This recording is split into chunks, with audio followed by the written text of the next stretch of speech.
line of Right. when the album started coming Oh in yeah, and yeah, yeah. stuff. Yeah, you know, So, you're good at all that stuff. I don't know the yes, I like the know all the background to it. background stuff. Yeah. Don't worry, don't worry. I already got that handle and Okay, so shit. we Don't live worry. now. We on the two because I got my shit pulled up right here. Yes. So, shout outs to everybody tuning in. What up, y'all? Here to You discuss the queen. good. Mm-hmm. Hold on, Yes. give me let's give us 1 second. Let's wait for a few more people to come in. Okay, no problem. They late. Y'all niggas supposed to be here on time. You know what I'm saying? That's it. Fuck that. If you miss it, you miss it. Class is in session. Class is in session. And What's he's singing. today's lesson? Pull out Yeah. your pen and paper. The signs are all right there. Yeah, you hear? That's real singing right there. Thank you. You know what I mean? That's the joint School of Life on my new album. Well, it's not. Well, it's still new, but it's not new anymore. It's kind of a couple months old now. But I got some new shit dropping this fall and winter. I'm excited. Right. No doubt. It's lit, man. It's lit.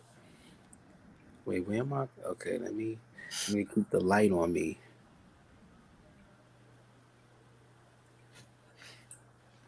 I had no mind. Yes. Alright. So everything what's been going on in the news. T.I.'s announcing he's gonna drop his last album for the third time and shit. Oh boy. Okay, his last album. Yeah, he's He said that retiring. last album ago. He said that 2 albums ago. And what Oh, number album is this? who the hell knows? 20. Gosh. I stopped listening to T.I. like after Paper Trail, so I don't Honestly, listen. yeah, You know what I mean? Yeah. yeah. Definitely Paper Trial. Yeah, it's been a minute since I've listened to Ti like that. Though it's been a Yeah. minute. Yep. Cause he's not necessarily whack. Like I fucks with his music. His shit is dope. It's just Yeah. when it comes to Southern rap, Southern hip hop, Hmm. I'm more the Ludacris and Outkast type. Right. You know, Ti's like if I hear a joint that I like, then I get into my Ti bag. Like, yo, I remember this. I remember that joint. Right. But I fucks with Ti. It's He just been a definitely minute. the trap lord to me. You know what I'm saying? Him and Jeezy. So Him and Jeezy, yeah, him, yeah. Gucci, and Jeezy. They like the what do Yes. you call it? The holy trinity of that trap The trap. stuff. Yeah. Period. Yep. I mean, there's I've read and heard some discussions about trap music. Hmm. I think its origins were before that, maybe with the Dungeon Hmm. family, Outcast people. Right. But you know, I feel like somebody from the South could explain that more Hmm. eloquently. Yeah. So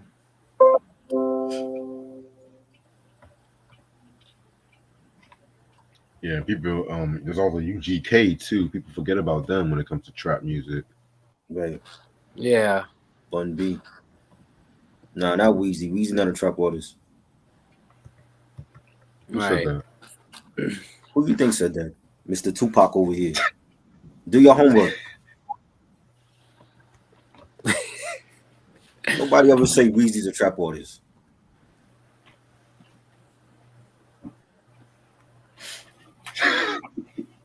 Jesus Christ. Bro, you see why my shit is on private? You see why my shit is on private now? Wait a minute, what happened? I Am I said, you see missing why my something? page is on private? Oh, right. Yeah, You know what I yeah. mean?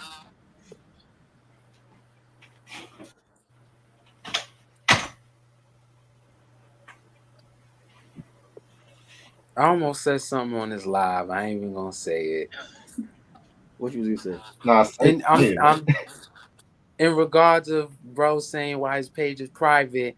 Then I started remembering what me and him privately spoke about. Right. Just some shit I've just noticed. I'm like, here we Is this? go. it's just I just like peace and I don't want ignorance around me like that. You know what I'm saying? Right, like You're it's supposed to a, know that Weezy's not a trap artist. How long you been listening to hip hop? oh, right.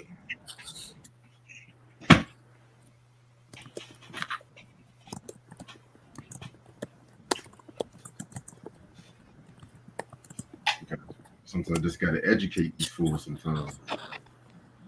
Please, I don't even have the energy for it like that anymore. I'll be ready to put boxing gloves on, jump in the ring, and knock somebody's ass out. Yeah, that's gonna put me in jail though. You know what I'm saying? So You see what I'm you know what exactly? I And mean? we Aries, bro. That Yeah, we impatient. We don't got time for that.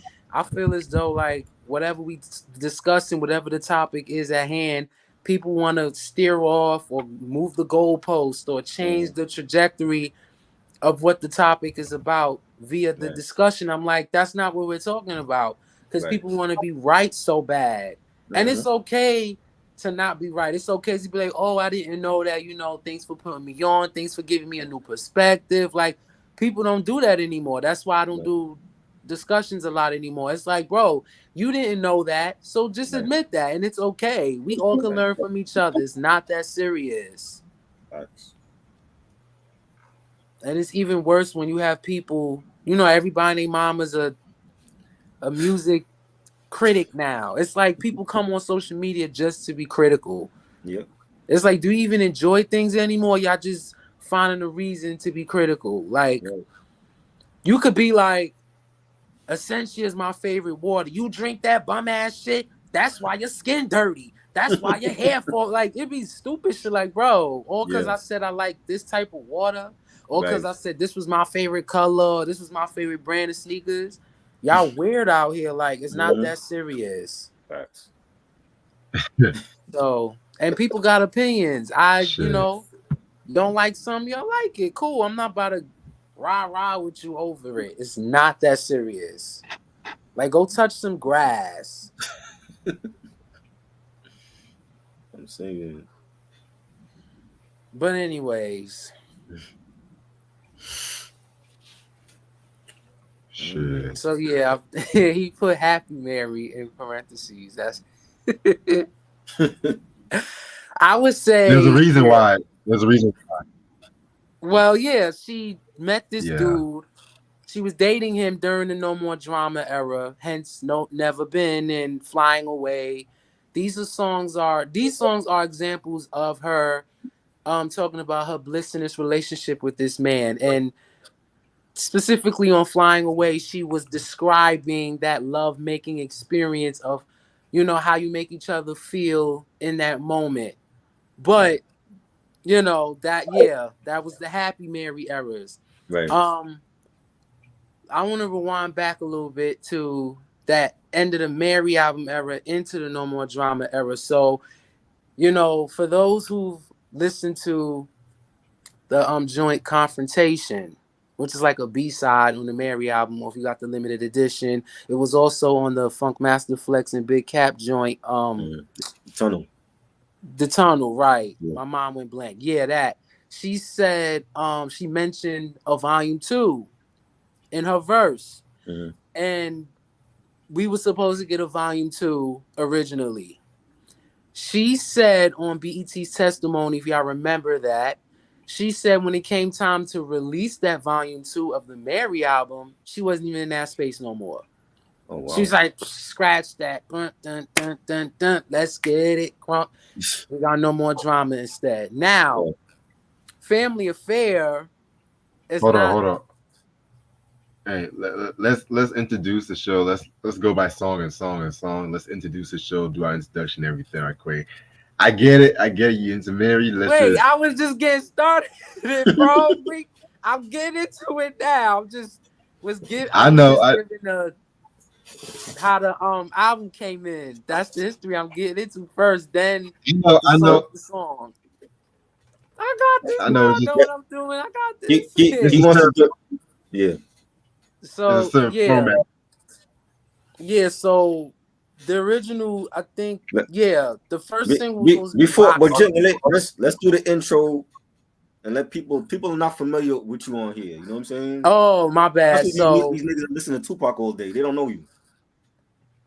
You know, we gotta make wait, them aware of Tupac, who you what? are.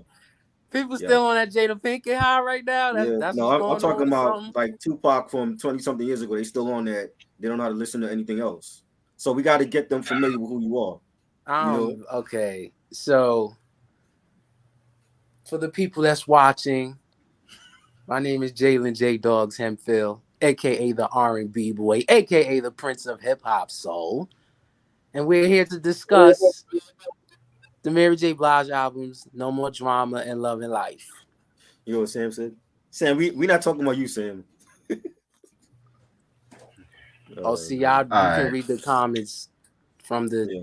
I mean, it's got it open, but I don't want to hear myself back, so Right, I right. got it muted, but it's open. But yeah. So what was I saying? Yeah. Hold up. Before you Yeah, go, yeah. Reg Let wants to me. do the Okay. Okay. All right. What's good, YouTube? How's everyone doing? How's everyone doing? This is your boy Reg in the building. I got my homeboy Try in the building with me. How you Try? Yo, chilling. Got my special guest Jalen, Prince of Hip Hop Soul in the building. Jalen, how you doing? How you doing? Salute. I'm good. I'm good. I'm great. That's what's up. That's what's up. All right. For tonight's review, we're going to go on our R&B bag for the night. We're going to talk about Mary J. Blige's fifth studio album, No More Drama. This came out in Mm-hmm. 2001. And I'm also going to talk about her next studio album, Love and Life. That also came out in 2003, which I don't have that. Correct. I don't know if anybody got that album. Oh, Jalen so I got it got it. too. He got all of them. Jalen got all of them. I'm not home, so Oh, you I know just home? have Okay. to. Everything's stored in here. Okay. Got you. So, Yeah. chronologically, we're going to start with No More Drama. This album came out August 28, 2001 on MCA Records. Yep. It came out with four singles: Family Affair, No More Drama, Dance for Me, and Rainy Days.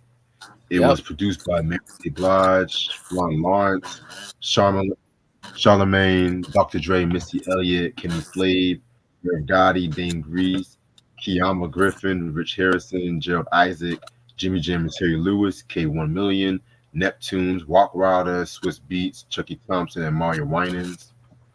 Guest appearances. Only guest appearance on this album. Well, I got the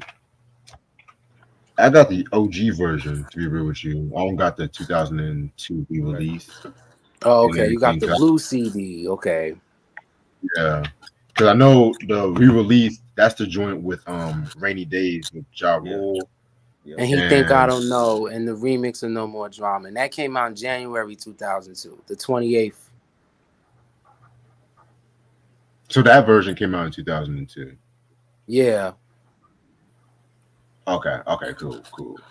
All right, man. But I do also have the No More Drama remix single too. I have So that too on vinyl. Yup. yeah, on some real shit. I'm gonna keep it a buck. Mhm.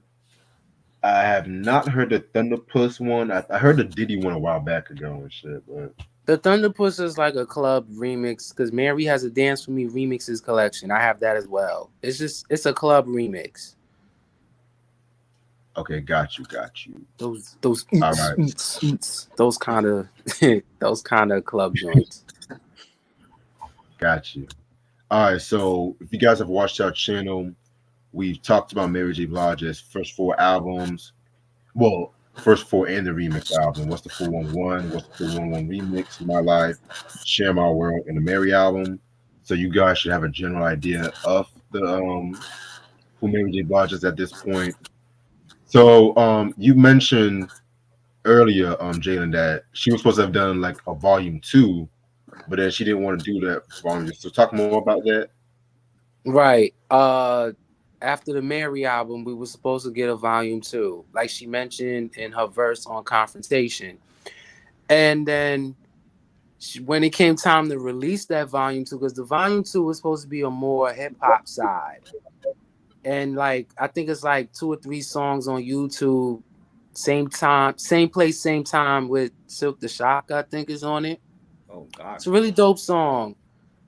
She used the Scarface sample, the Shanti, the baby, baby, baby, baby, Oh, baby. that That joint. sample. Okay. Same sample. That was supposed to be on volume 2, the Mary album. But when it came time to release it, she said she wasn't in that space anymore. So that's when she started um using everything she learned in her life at the time to really start uh writing the songs that are the No More Drama album. Right. And when she did that remake of Rock Steady with Jay-Z, that was supposed to be the official first single to roll out for No More Drama. I remember And that. the album was originally going to be called Mary Jane No More Drama. Okay. Of course, it got shortened, which I'm Okay. glad it did. Right. You know, it's things with Okay. I titles and know that part. because you know it makes sense, like Mary Volume 2, but that's not coming out, so let's name this one Mary Jane No More Drama. I was like, nah, just No More Drama. Right. And then of So pretty course much Family what Fair I'm comes out. It's over. It's lit. it It's was up. so pretty much what I'm hearing is we have a shelved Mary J. Blige album and everything. We have It's a lot crazy. of we have a lot of shelved Mary J. Blige stuff. A lot. Got you. That's I can crazy. tell. We were supposed Honestly, to I'm get gonna be a. real. You said What you was you said gonna we were say? supposed to get a what? We was also supposed to get some tour footage, a DVD of the breakthrough. I read Oh wow. about that. So that clip is on YouTube as well. Crazy. Okay. You know, as a diehard Mary J. Blige fan, I'm like, yeah, this would have been dope to release during the anniversaries. You know, Yep. I'm just saying, I would have paid for it. Facts. I would have paid for it. So No. just like we just not gonna So get it ever. Okay. okay. So yeah. So and it's kind of crazy too because when we talk about Mary J. Blige, the general fan base, you know, they have their favorite albums. They have their What's the 411s, the My Lives. And I don't know, in recent times, I've been seeing a lot of discord for her post Mary output, Mm-hmm. talking about Mm-hmm. they don't like they don't like happy Mary, they like her more depressed and everything like that too, you know what I'm saying? And Right. you know me, I'm always a music guy. I look at musically where the artist fell off, where the artist was at their peak, and everything like that Right. too. And my general opinion for like a lot of the Mary J. Blige albums, people will say My Life is their favorite. I love My Life. That's not my favorite album, It's not believe it or mine not. either. It's not Really? mine either. Share My World is I well. did At not know first it was that. What's the 411, but in recent times I have to lean more to Share My World. I feel like Share My Facts. World because people sleep on that record because that was the first one she did without Puffy's watch and Right. everything like Facts. that Yup. too. And that was when Uptown Records was kind of going through their whole label turnover and everything like that too. Right. And a lot of Right. the more mature, like I can still bump What's the 411, I can still bump My Life, but niggas don't even talk about the My Life remix EP. People don't even know Bro. they've And dropped I it. have that EP as well. That's true. You got every Mary Joe. I'm He not has even everyone. surprised. Yeah, I have all of it. But you right on the nail, bro. I just feel like when it comes to Mary, people are only, let's be real, people are fair weather fans. A fair Right. weather fan is somebody who's only a fan of a certain era or a certain time, and that's it. Mm. So I'm a diehard Mary J. Blige fan. Like you just said, I have every fucking album, even that Christmas album, even the London sessions, even the Think Like a Man 2 soundtrack. I have everything. Right. I have the ballads, I have the tour, I have all of it. So Do you have the Uptown Unplugged album? Uptown Unplugged, I don't have it physically, but I have it. But I have that, yeah. Downloaded it. Okay, well you still got it. You okay? Yeah, right. But You got everything. truth be told, bro, people is this Mary is somebody who really came in and really changed how, like, she just wasn't the traditional R&B girl at all. To this day, people won't admit that they don't like her for that. Right. They'll try to write her off, brush her off. She can't sing, or her albums wasn't good after this era. Lies. At the end of the day, Thank you. she delivers emotions in a way, in her singing, in her way, in her style of singing, that a lot of perfect singers can't do. Right. Let's Right. be clear. Listen, I can listen. I'm a singer myself. When I listen to singers, I'm not listening. I'm not checking for how perfect you can hit a note all the time. I want to feel you. I want to be able to be like, yeah, I felt that shit, and make you want to go back to it and replay it over and over again. And that's the effect Mary have on people. She's real. It's not always about, I'm going to get on this record, I'm going to get in the studio, I'm going to give y'all these octaves and ranges and perfect notes. Because like I said, there's a lot of perfect singers that hit all these perfect notes, but you can't feel them. There's no emotion. There's no connection there between them and the audience or the people that's watching and listening to them. Right. So I feel like when people try to write Mary off as she can't sing, it's like, do you feel she can't sing in a traditional sense, or is she just not your type of singer? Which one is it? Right. Because she can do ups and downs with her voices. I'm the Only Woman is a perfect example. I gave my heart to you. What more can I do? Like, then she's in the same breath giving you this emotion. She's telling you what she's going through. Right. To be able to do all that and to have hits and to be consistent and to change the sound of R&B and to be all of these things, that's hard to do. Facts. She's not called the queen for no reason. So I feel like people keep trying to erase her or try to put her in this space. She's in her own lane. She's in her own box. You cannot put her in a lane with other girls. And then, no shade to the other girls, but I'm not interested in your choreography and your high heels and your dresses and how long your hair. I'm not interested in that. Get on the stage and rock it. I want to feel you. I like my R&B singers with a hip hop swag because it's more honest. It's more real. I'm not saying the girls who wasn't hip hop wasn't real or honest, but there's obviously a different style that is more traditional. And I appreciate the traditions. Like, I appreciate the Mariahs, the Whitneys, the Patties, the Gladys. But I like mine more like a this, that, and the third, you know. So Mary just she's raspy, she's raw, she has that growl, she has that pain, that grit in her voice. Right. It captures you. Like, it don't get no better than that. So and what Reg was saying, he mentioned all her earlier albums from, I guess you can say, from 411 to like the No More Drama era. She had that gritty voice. Yeah. And Share My World was like the first example of that real gritty voice of hers, because she was coming off the drugs, and you can feel the hurt and the healing that she was going through. Like, it was a different transition she was going through with that Share My World album. She said, you know what, fuck these niggas. We need to do better as a community. We got to come together as a people. Love is all we need. Right. Facts. Right. So she was on some like it was what Erykah Badu and Big Daddy Kane and them was saying about, just the community and the people, and, just we got to come together, love one another. We need that sense of community. That's what that Share My World album was about. Me personally, I like that album more than My Life. Okay. Always did. So people feel like, oh, I love Mary J. Blige, I'm a big fan. Like, some of y'all are just My Life fans. Right. Some of y'all are just 411 fans. Some of y'all are just 90s Mary fans. Right. You're not a Mary J. Blige fan. Right. So there's a complete difference. But yeah, so, and then she comes in with No More Drama. She's like, I don't want none of this no more. I'm not dealing with it no more.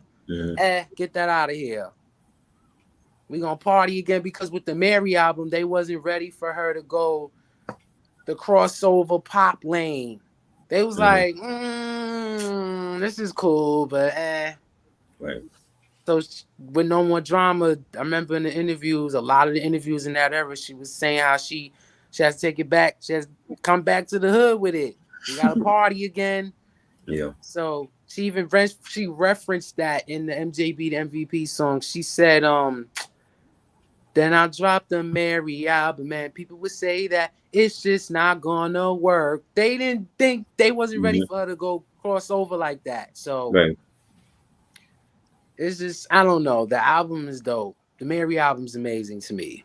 So I think No More Drama was a perfect segue to come back with that real gutter original Mhm. Mary. Yeah. So yeah. Yeah. All right. All right. Got you. Got you. So, with that being said about the history, I just showed everybody what the album looks like. So, for this review, we're just going to do the standard edition because, like I said, I didn't have time to listen to the songs from the deluxe edition. I'll probably save that for another day. You know what I'm saying? So, It's pretty much the same thing. standard, It's just 3, 4 new songs. 3, 4 new songs. All right, got you, Yeah, got you, it's just He Think I Don't Know, Rainy Days, and the remix of No More Drama. Right. got you. All right, so let's start this review off. So let's all we're gonna all like take our turns. I'm gonna kick it off, Right. and Try's gonna give us thoughts and gonna give us thoughts as well too. You know what I'm saying? We all give out our favorite thoughts, opinions of the songs, and we're gonna kick it off with the first track, which is Love. One of my favorite tracks on this album. This was produced by Ron Lawrence and even Kwame too was on this joint too. Yup. The beat, Mm-hmm. the beat definitely reminds me of something I would have heard from like Destiny Child Survivor album. I don't know if it was just me. You know what I'm I saying? With that agree. the hard drums, the mid tempo to fast rhythms of it. You know what I'm saying? So this one right Right. here was a nice way to kick off the album. A nice way to show people that Mary J. Blige. I mean, Mary J. Blige is entering a new era and everything like that too. This song, she's talking about some man that's not treating her right and everything like that too. You know what I'm saying? He just wants her to show her some love, like the title be saying. It's very soulful, very, up tempo and everything like that. This is definitely one of my favorite songs on this project, hands down. This was a good track to start off the album, and the beat was dope. The horns on it. Even Mary was rapping. Like she had like a fast flow. She was rapping a little bit, and That's Yes, she yeah. sir. kind of sounded like Twister. I was like, it was like one of them Twister fast flow, joints that she was doing, and Facts. I thought it was something different from Mary. So Yeah, she killed it. Better stop paying me, start loving me. I ain't saying no great thing, love free. Yeah, she killed mhm. it. That Yeah, was my favorite part of the song. I love the chorus too. I love the horns. yeah, It's a lot of it just matches the vocals so well. It's mhm, hard. That shit is hard. Love yeah. is that track is hard. Definitely. All right, track number two, we got his Family Affair. I think it's safe to say that this is probably one of his signature songs at this point. Teaming Easily up top with three. Dr. Dre, he's yes, Dr. Dre, still on his Chronic 2001 high and everything like that. He actually did this beat, an initial version, but he had like a more live instrumentation version, like with a bass player and keyboard player and everything like Yeah. that too. But then he did some work on the beat too, and he sent it over to Mary J. Blige, and the rest is history. You know what I'm saying? I think this is like really one of the first Mary J. Blige songs I've heard in my lifetime because this song was so big, like 2001, Facts. 2002. Every I time he hit remember when that that dun came dun out. dun, like yeah. I mean, this song was literally everywhere on the radio and shit like that. The video was Everywhere. dope as fuck BET was too. You know what I'm right. saying? Killed that. Yeah, that yes, she did start the term hateration. I Right. mean, I don't, Holler I don't, shit, you I don't haterade, give you're a fuck. right. People Dancery, that yeah. iterate. She was just making up new lingo and shit like that too. You know what I'm saying? And she also did a remix with Jada Kiss and Fabulous. You know what I'm saying? Which that one was cool too. I'm actually surprised that Jay Z didn't do another remix. So, you know, at that time, Jay Z was jumping on anything Jada Kiss was on, and she, y'all Right, know what I'm saying. right. But that's another story for another day. So, y'all gonna let Try give his thoughts. Uh, this is a banging track, one of my favorites. You know, a classic record. The beat, the hi hats on it, the bass line, the strings on it. You know, Dr. Dre just gave for a classic record. You know what I'm saying? And it was great to see Dre, come over to R&B and do something with Mary, and it was everywhere. Like the video was everywhere. The song was on radio, and then when the remix came out with Jada and Fab, they played that. That was on many mixtapes, and this is one of my favorite Mary J songs ever. So I loved it. Facts. Same here. I listen to it all the time. Like I DJ for fun. Mm, That song's always in rotation. Like it's one of those Mary J. Blige songs that stays in rotation. yeah. First of all, that beat is crazy. It sounds similar to what's that other song about Dr. Dre? It's playing. It has the same dun dun dun dun. Forgot the name of it. It's in my head, but it's the Yeah. same beat. Okay. It's just fire. And Dre made that was like it was a favor for Mary. I don't think she really asked for it either. He just kind of surprised her with it, like Mm, sent it to her. She was like, "Oh, okay." It was like pretty much a favor because she was on his album mm, for the message, right. which is Yeah, fire. Yeah. The message is fire. Definitely.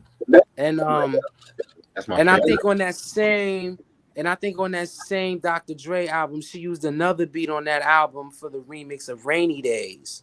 But we'll get there. Okay. The Queen, period. All right. But yeah, Family Fair. I remember when that came out.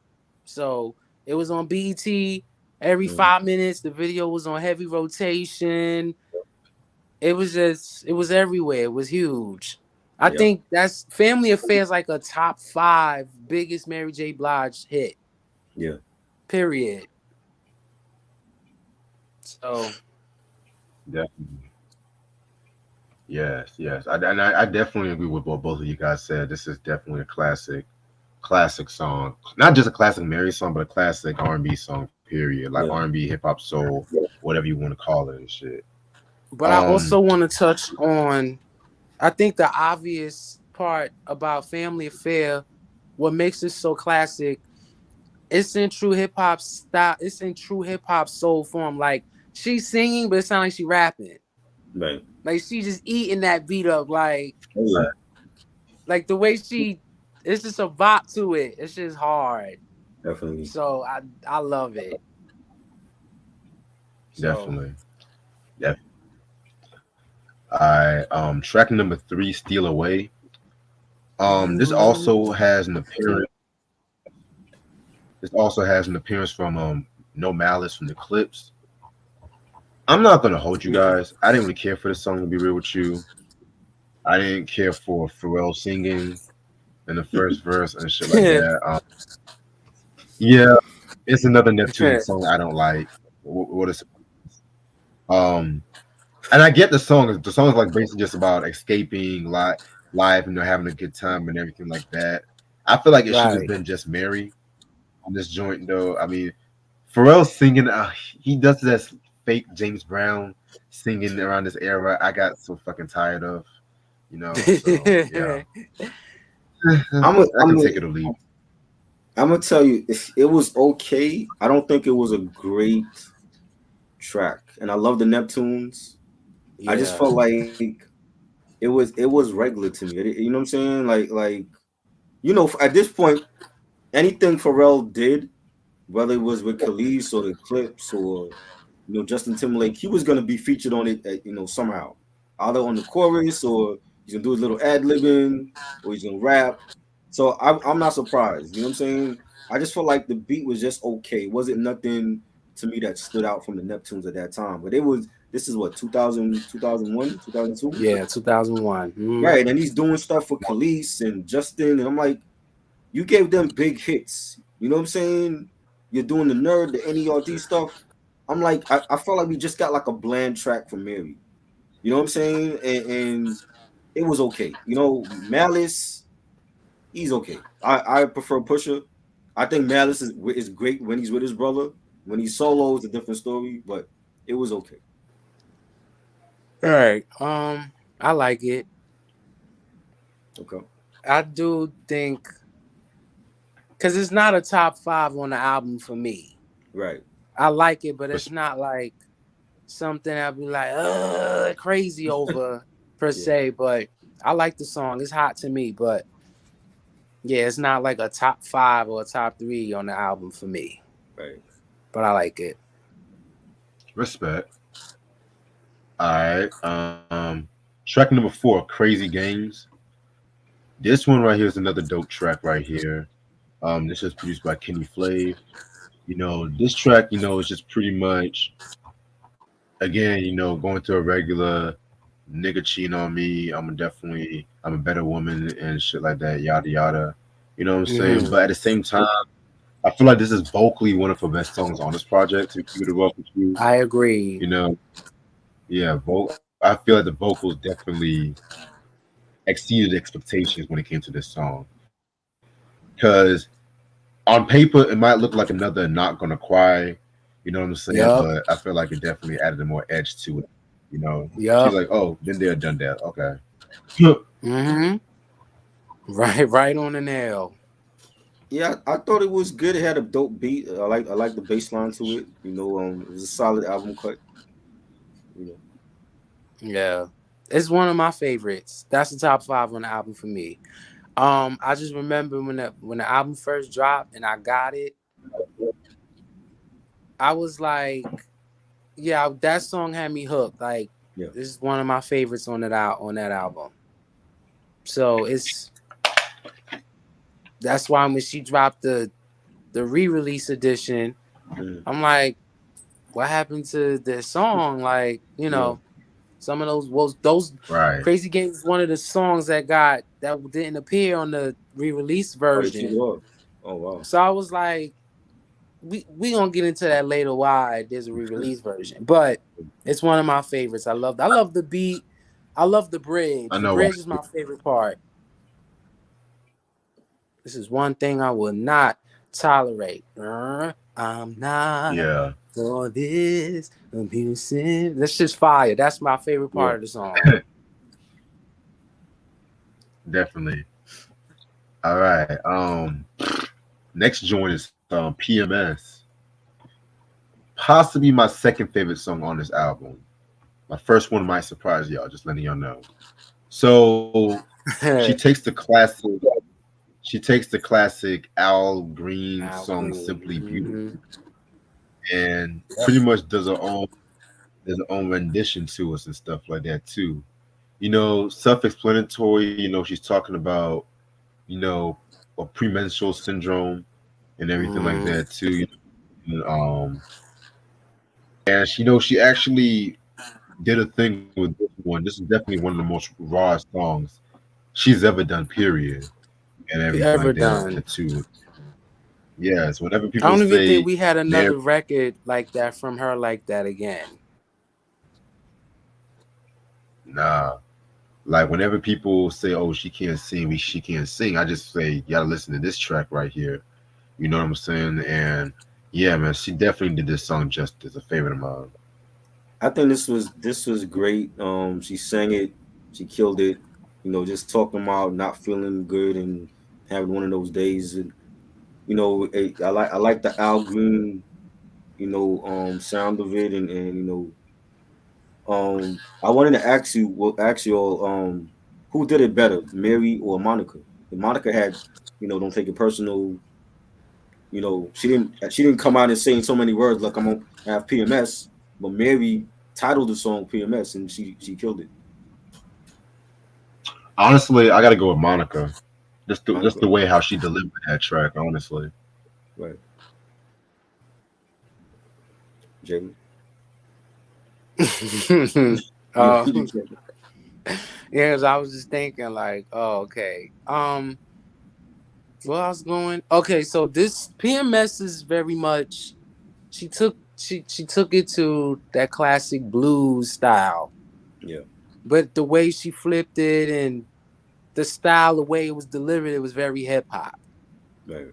So once again, it's just I just scratch my head at the whole she can't sing thing because I'm like, there's a lot of singers that deliver songs in a similar way, and y'all eat it up like, oh my god, they killed that. Mm-hmm. But Mary J. Blige does it. Oh, she can't sing. She off key. She flat. I'm like, yeah, I know there was a lot of blues singers that sound exactly like that. Right. Let's not do that. And it's funny because a lot of those blues singers love Mary J. Blige. Yeah, So, Definitely.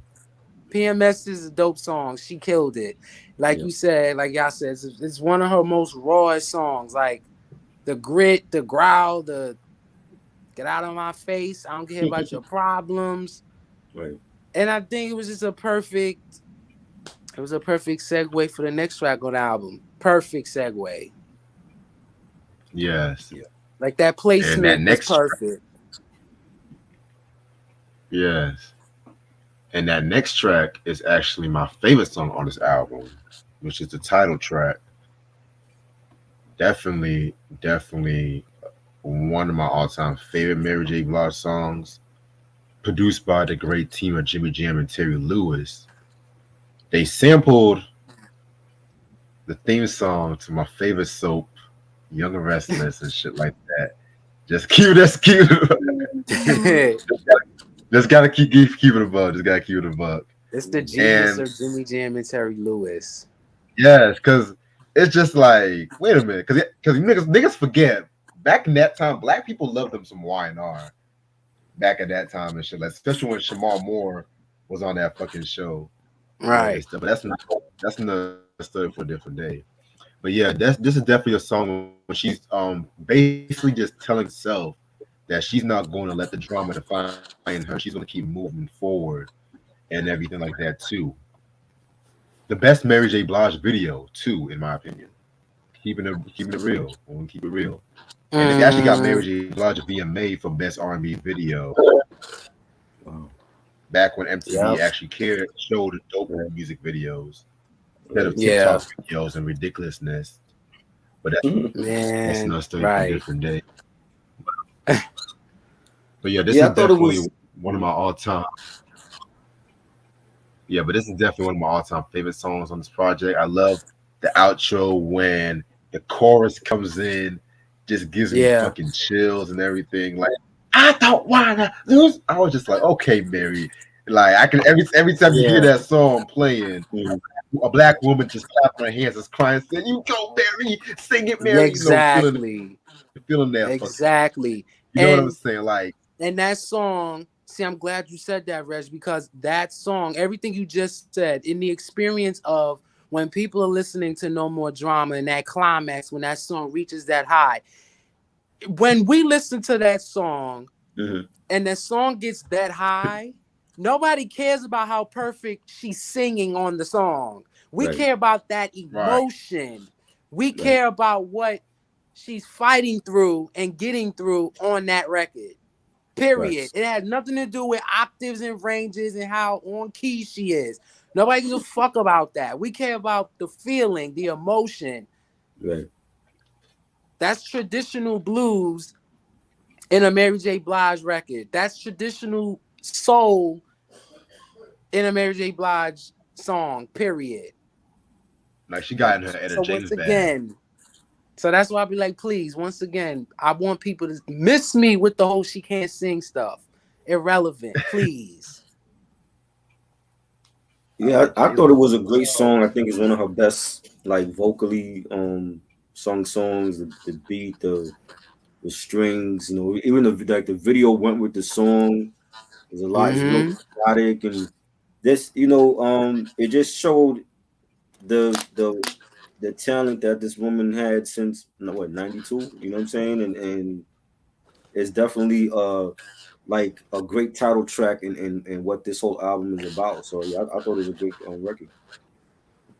Facts. Yes, and also too, since we're on the subject of the title track, Um, this is of course, like I said, the single version. The Puffy remix. After we listened to it before I remembered it, it was just a typical Puffy remix from that time. Because that was the first time her and Puff actually did some stuff together. Which we'll talk more about that in the next album. So Right. stay tuned on. Yes. that was on this is the remix album.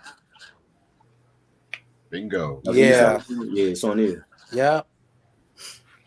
Wait, you mean the one with the special delivery joint, right? Yeah, the remix. The remixes you think? Yeah, Yeah. Yeah, it's on that Yep. one.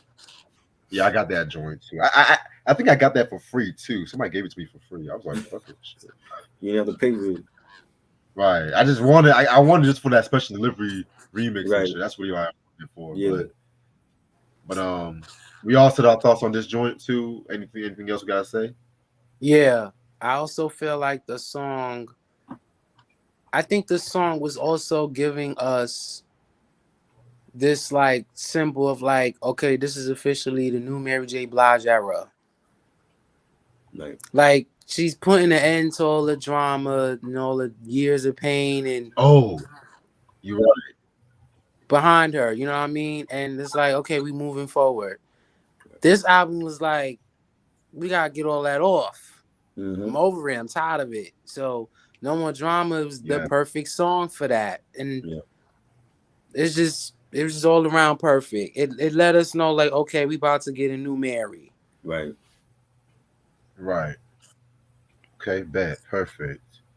All right. So the next joint we got is called Keep It Moving. You know what I'm It's saying? my So this was shit. produced by Rock. Yeah, this Yup. was another cool joint right too. This was My shit. I feel like once we get to like the middle part, this is when the album was just on another level of greatness and shit like that too. Because there was just banger after banger, which I'm gonna say my thoughts on that one. But this is Mm-hmm. definitely one of the best tracks on the project with that happy theme and everything like that too. I love the chorus. They'll let them push you to the limit because they let it a lot. They like it a lot, which that's just very relatable because you Yes. have motherfuckers trying to live their life, but then you have these so-called people who claim they care about you. They rather see you down and bring them to their level or some Yep. shit like Right. that too. So that's just pretty much saying don't let people distract your ass and shit. You gotta stay focused. You know what I'm saying? So definitely love that joint right there. Yeah, this was fire. The beat is fire. Mary's like, singing about the haters and, you know, Yep. uh, they, trying to get under her skin. They trying to bring her down.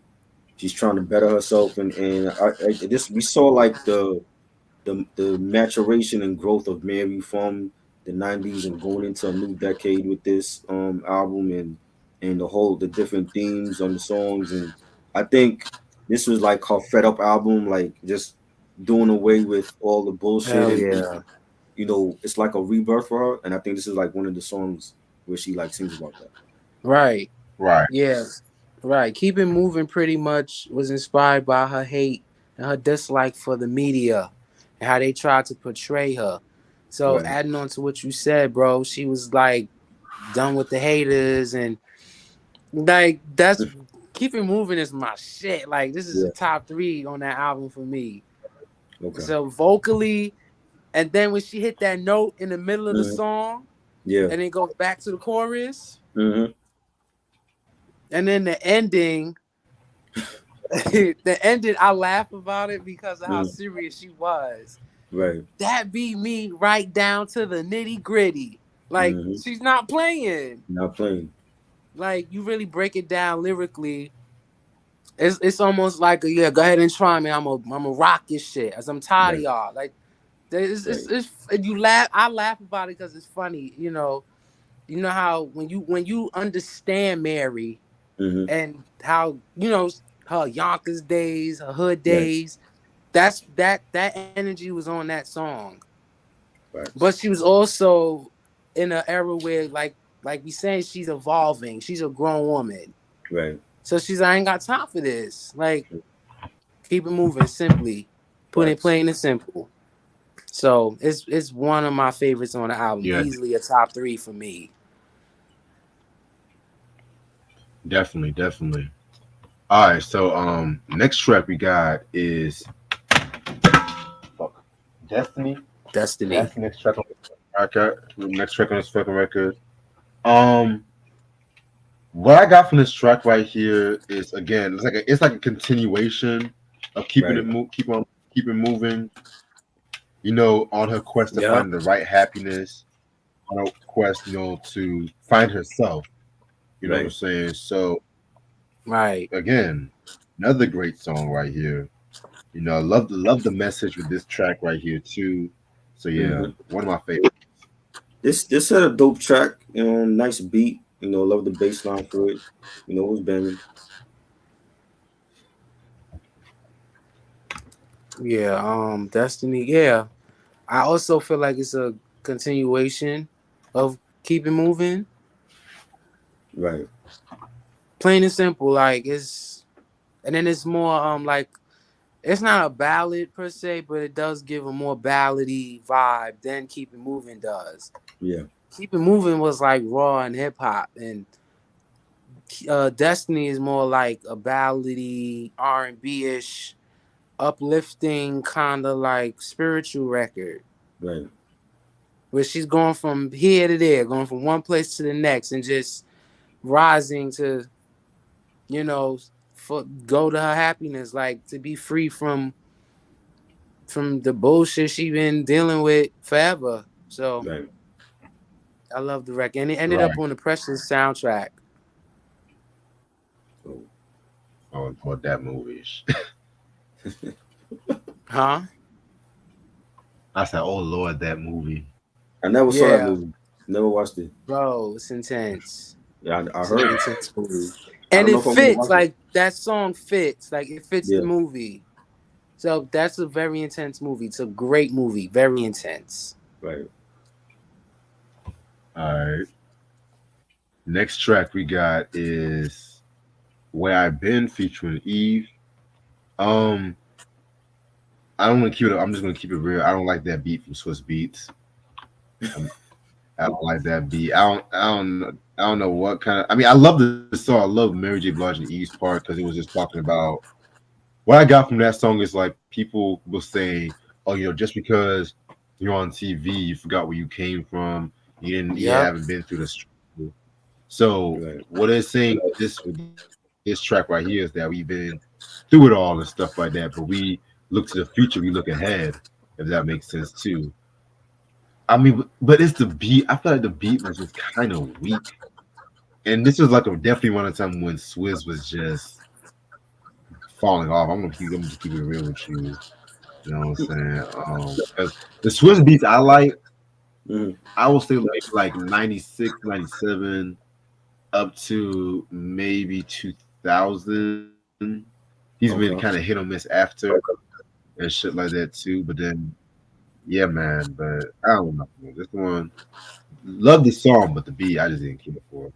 I like it. I think it's one of the rare Swiss Beats tracks that was actually good. I felt like he fell off a long time ago.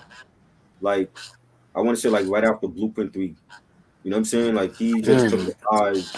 So he's not even a shell of himself no more. But this to me was one of those beats at that time that I thought it was dope. And you had like I love the drums on it, and you had like a real spacey melody, and Mary singing about her life and growing up in Yonkers, and she even kicked a rap, and she said, "Ain't no bodies being taught, no productive thoughts. Jealousy rules the world. Take shit at any cost." I thought like her rapping skills was dope too, and she was experimenting with that on. We saw that on the first track. She kicked the rap on there, and I thought it was a dope track. Yeah, I like it too. Yeah, I feel like when it comes to Swiss Beats, I like his stuff. It's just a lot of his shit sounds similar. yeah, And I Yeah, feel like if it was a different beat for this song, I think that beat would have been worse than this one. But I like the song, and I feel like this song was pretty much her. Yeah, she was talking about people making her feel like, oh, you forgot where you come from, because she started going through that on the yeah. Mary album. Hmm. So that's why, like I said earlier, people wasn't ready for that album. They wasn't ready for the crossover and That's where all that shit came from. Like, you forgot where you come from, girl. You from Yonkers, you from the hood, blah blah blah. So where I've been is, yeah, it's one of my favorites on the album as well. Like, I love the storytelling Yeah, in the song, like very much a hip hop style. Like that storytelling, R&B singer doing storytelling is like, you know what I mean? Like it's just a lot of. I feel like, how do I put it? I just think it's just one of those songs that the way she goes about it right. is just, it's just what makes her so great. It's what makes Mary so great. It's just the style, the way she does her songs. It's like she has that mentality of a rapper, Yeah, but she pulls it off so well. Like not a lot of singers can do what she's done. right, You can't do it the same way. It doesn't come off the same way. It's not authentic. right. So where I've been, I don't know. I just feel like a lot of this is just one of those songs in the Mary J. Blige catalog that really showcases her greatness and Yeah, how she creates and makes songs. So yeah, That's what's up. That's what's up. All right. Next track we got is "Beautiful Day." Man, another very dope track on this record, in my opinion. You know what I'm saying? What I got from this track right here is pretty much like a self motivation kind of track. You know, she's just going to tell herself, you know, she's going to smile. She's going to like take everything one day at a time. You know, definitely love this record. I love the line when she said the chorus when she says, "I woke up this morning, opened my eyes and prayed, Lord, because it's a beautiful day, no matter what nobody say." You know what I'm saying? Like pretty dope track in my opinion. I love it. yeah. This was dope. I love the beat. We had like a spacey melody for it. It was a nice album cut. Definitely enjoyed this one. yeah, I love the positivity of this song. It's a very positive song. Yeah, for It's sure. just the Yeah, definitely a positive. contrast. She gives you the real, the raw, and she gives you the positive, the happy, the uplifting. Yeah, You know, you wake up out the bed and sunshine on you, comb your hair and all that. Like right. very positive, very innocent, positive song. It feels good. Facts. Yeah, Reminds definitely you a of feel good. them spring and summery type of days, like early in the morning. Right. You ain't gotta get up early to go to school, but you wake up and you just feel mad good. Like, yeah, it's gonna be a good day. It's it's those kind of records, you know. Facts. When you from the hood, we can't always be dwelling on the negativity. We gotta also speak on the positives. True. True. Definitely. All right, next joint we got is "Dance for Me." Yeah, Man, this is definitely another one of my favorite. You don't like this one? it's okay. I like the version with Common better. Okay, I think I heard the solo version on the first version of the Yeah, album. the version on this original blues CD is with, I think, her cousin. The version on the re-release album is the one with Yeah, Common. The one with Common I like better. I like the song. It's just it's okay. It's like another family respect. affair. Yeah. Yeah, that's what I said Yeah. too. But at the end of the day, I like a little vibe. I like a little upbeat kind of music and shit like that. And it was produced by Dame Grease too. So how could I go wrong with this? I did not like this one, and I Are you love Common. No, I fucking did not like kidding this. me? I did not like this one. And the thing is, I saw the video because Common is in the I video. was just great. Actually, if y'all saw the video I saw too. the. I just saw the video because I don't even remember when this came out when the single came out. But Yeah, I'm it like, was yo, I think it only came out overseas. Cause okay, I didn't know about the video until mad years later either. right. I was like, oh, okay. I like the videos creative, but it matched the songs. Like, okay. But this was like Electric Circus Common. I don't care. I don't like that era of Common no more. Facts. So, You know what I'm no, wait saying? a minute. Wait a minute. Nah, we We're gonna not talk gonna about diss I his that told you electric that album. album wasn't that circus. great, bro. We're You not keep saying gonna. it's a classic. We're not gonna. No, hold on. Wait a minute. We're not gonna come for that album. That's what we're not gonna do. I'm not say it's not to me. It's not a great album. It was. I don't care if It's Dilla was better on than it. like It Water wasn't for a great Dilla Chocolate. album. It's better than like Water for Chocolate. No, it is not. Yes, That it What is. happened? track for track. I said it. No, that's not I said fucking with it's like better. Water for Chocolate. I like Water for Chocolate, but I think Electric Circus is better. I don't Fuck give a no, fuck. Yeah, Reg, you bugging out. I don't give a You're fuck. bugging. I don't give a bro. fuck. B, like Water for Chocolate and Finding Forever, top 3 common Fire. albums. Hold Fire. on, wait a minute. B, One Day It Will Make Sense. Then Yes, I Electric love that Circus. one too. I love that one. No one This talks man got about One more Day It hits Will Make classics. Sense. No one talks Okay, about that's that your one. 3. Okay, that's your 3. But Okay. I respect your opinion. No, I just because feel like Water for Common Chocolate. has no bad albums. His catalog is amazing. And I I've seen him. I disagree with that. I think he do got some bad albums, but it's after I Final got Forever. it's been a while since I've heard his catalog, so I gotta go back to it. But when I seen him live in person, amazing. Yes. Oh Like yeah. he kills it. Yeah. Amazing. Yeah. Like you get your money's worth. So I want to say I liked was it Make America Great Again or something like that? that's forgot the one of name his of it. latest albums. Black America, Yeah, that was yeah. like I forgot what year that came out. That was a good one. But I think like some of his latter ones they didn't promote it. Whatever record label he's on now, they're not promoting it. You know what I'm saying? But I think like after Finding Forever, I didn't like Nobody Smiling. The Believer, was it The Believer or something? It was okay. That was good. I like you like that one? I like some of the songs. Like the Nas joint everybody went crazy for, and they were like, oh, we're gonna do a collab album, and that never happened.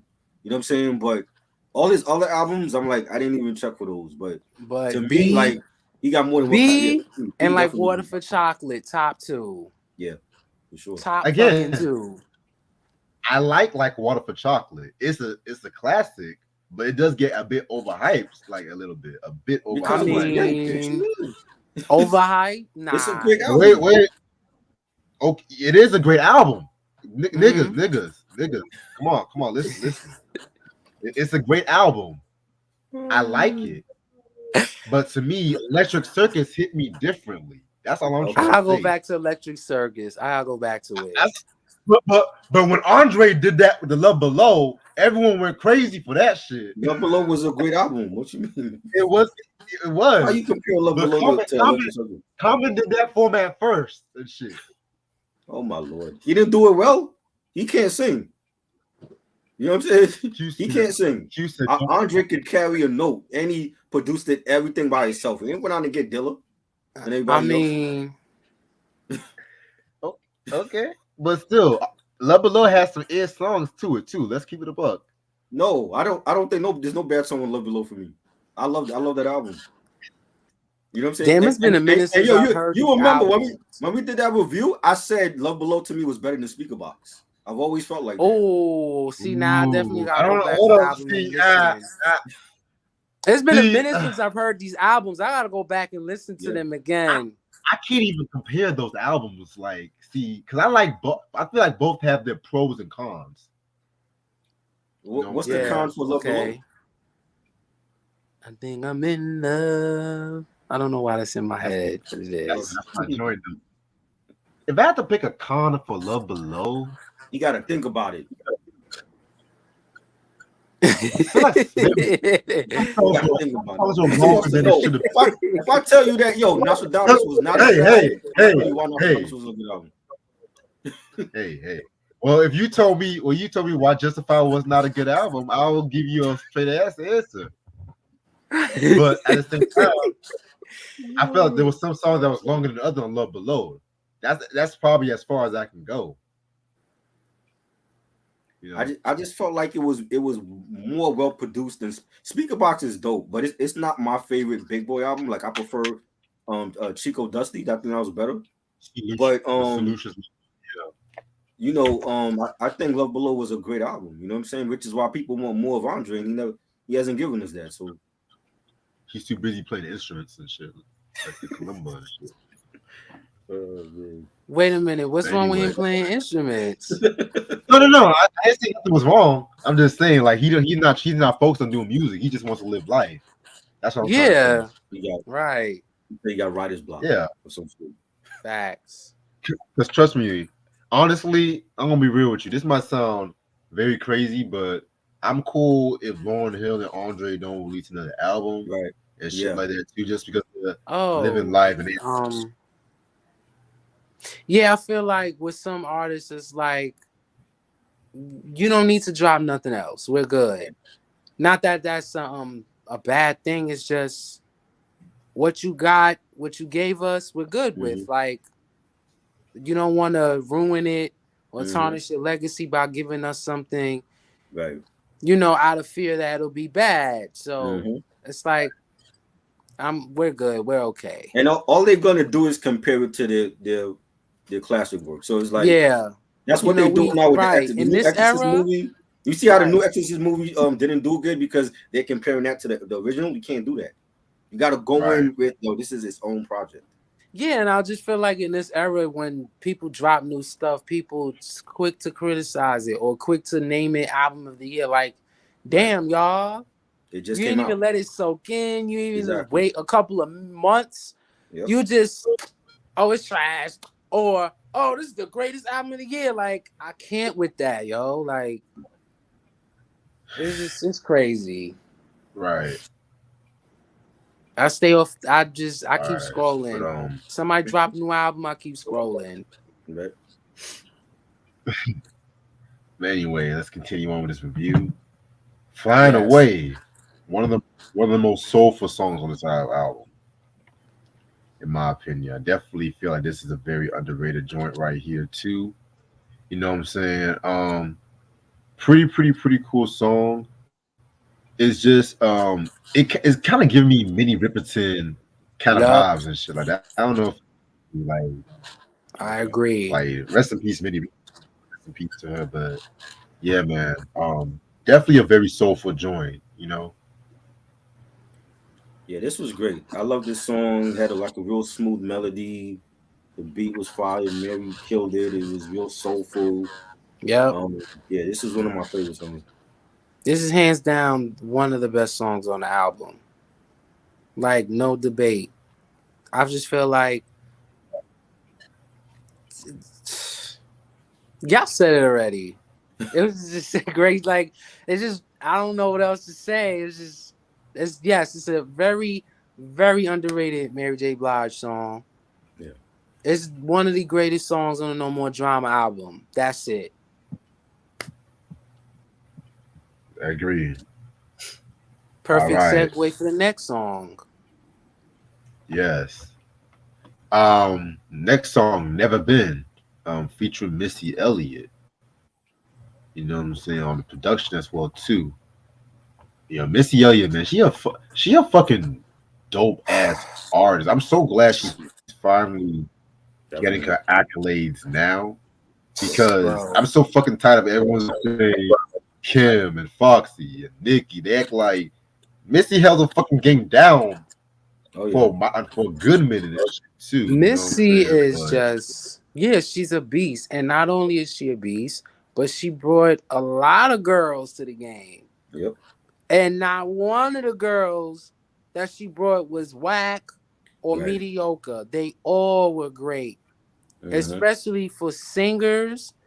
Missy was the type to give us singing records where people were singing.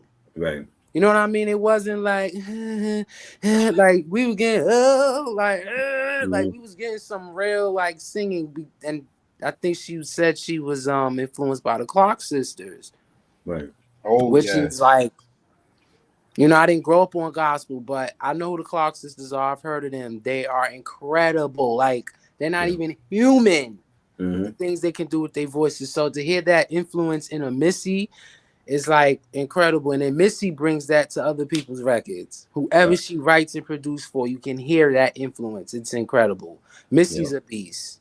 Definitely. So I agree with Reg. Like I feel like she should be getting her flowers, but other girls get their flowers at more than her. Hmm. That's subjective, but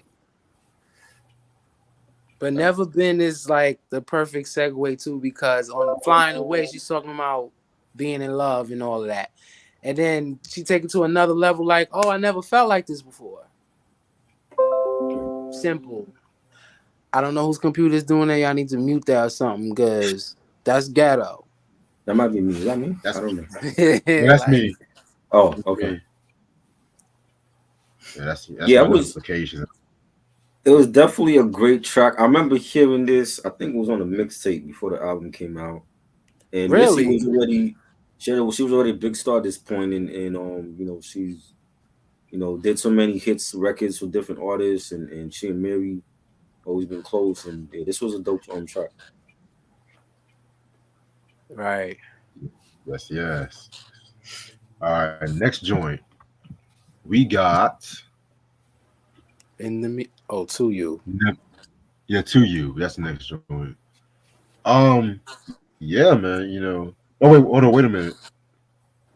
Yeah, yeah, you're Mm-hmm. right. It's to you. It's to you. Yeah, man. This one right here is another dope joint. This one right here is another dope joint and shit. You know what I'm saying? Um, yeah. This I love the beat to this one. Singing on here is dope as well too. Not really one of my all-time favorites compared to the last couple ones we've talked about, but I can still bump to this one. This was good. Nice mid tempo ballad, nice beat. Love the background vocals, the strings on it, and just Mary vocals and the way that she rides any melody and the chords and it was a phenomenal track to me. Like it was definitely one of my favorites on here. Hell yeah, it's a dope track. It's an R&B record.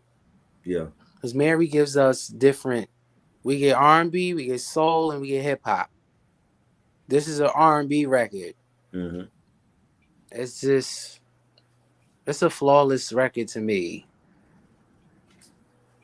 But she's like showing her Definitely. softer side too, which is, you know, something the fans in the world had to get used to. Right. So and it's Fact. more prevalent because she was with that dude at the time. They was just dating. So Hmm. Yes, sir. All righty. Next track is In the Meantime. in the Um, meantime, what do it's you another dope, do? another dope joint right here. You know what I'm saying? Pretty much what she got from this song is like whenever she's lonely and everything like that, she feels that she just has a faith in love and everything to get her through the loneliness. Pretty dope track. I would have actually put this maybe earlier in the album and stuff like that too, especially after the last couple of tracks was like more danceable and everything like that too. You know what I'm saying? So yeah, this one right here was pretty solid. I ain't gonna hold you. This was another mid tempo track. I love the beat for this. I thought it was a solid album cut. Thought it was good. Same. It's a dope record. It's another R&B Mary record. Yeah. Dope as fuck. The Yes, sir. background vocals is immaculate to me. Like I just love the way it was done. Like the composition, the Yeah. the way it was just the way it was done, and it was consistent. You know Facts. how some R&B songs give you that thing that makes the song hot, and then they stop giving it to you in the Right. song. It just stops. It But stops. this song is like it's consistent. Right.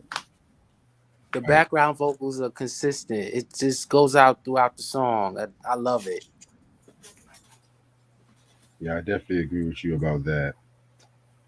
All right, the next track we got is like the poem interlude, the Forever No More, and everything like that too. You know what I'm saying?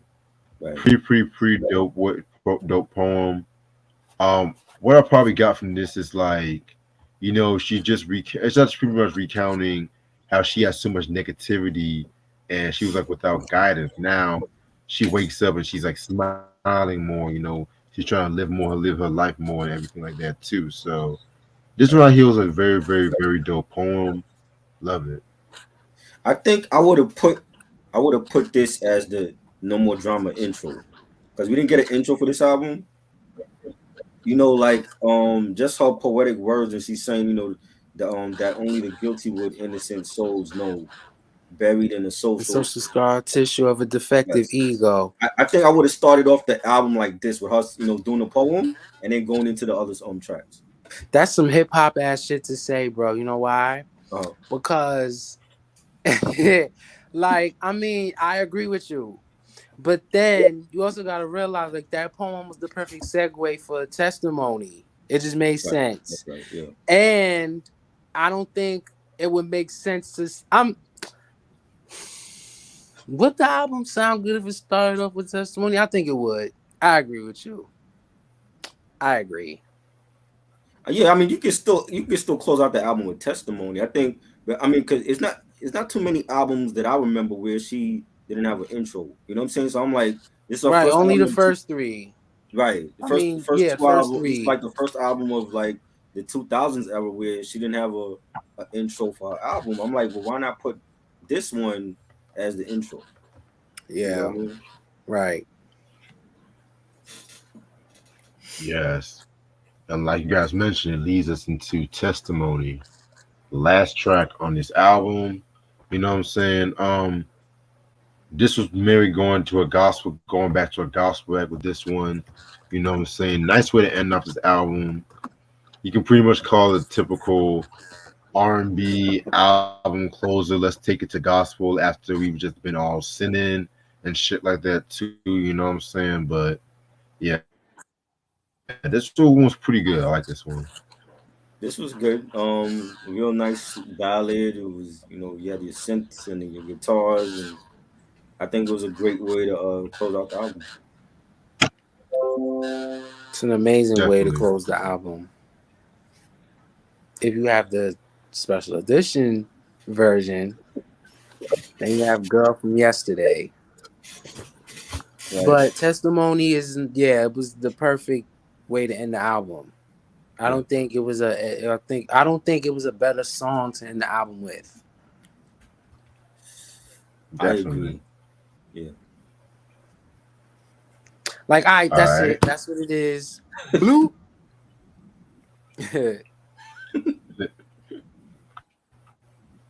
All right. So we're gonna each give our thoughts on the album, then we'll give it our rankings and shit like that. Overall, very great album in my opinion. This is the new chapter when it comes to Mary J. Blige's musical career. She's definitely more happier. Entering the 2000s very strong and everything like that. I love the experimentation. That's the thing about this album too. It's very experimental with some of It the sounds as is. well. It And is. like 2001, there was like a lot of experimental R&B albums. Destiny's Child, Survivor, Aaliyah, Mariah's self-titled. Glitter. Yeah. Oh yeah. Yes, Glitter's a yeah, fire album. yeah. Thank you. Okay, thank you. Better Glitter's than movies. Top, fire. Better than the Hold movies. on, That's top, for sure. Reg. top four, So hold top four on. Mariah album. So maybe a month ago, I had finally um got Mariah's catalog because I'm still collecting music, you know, Right.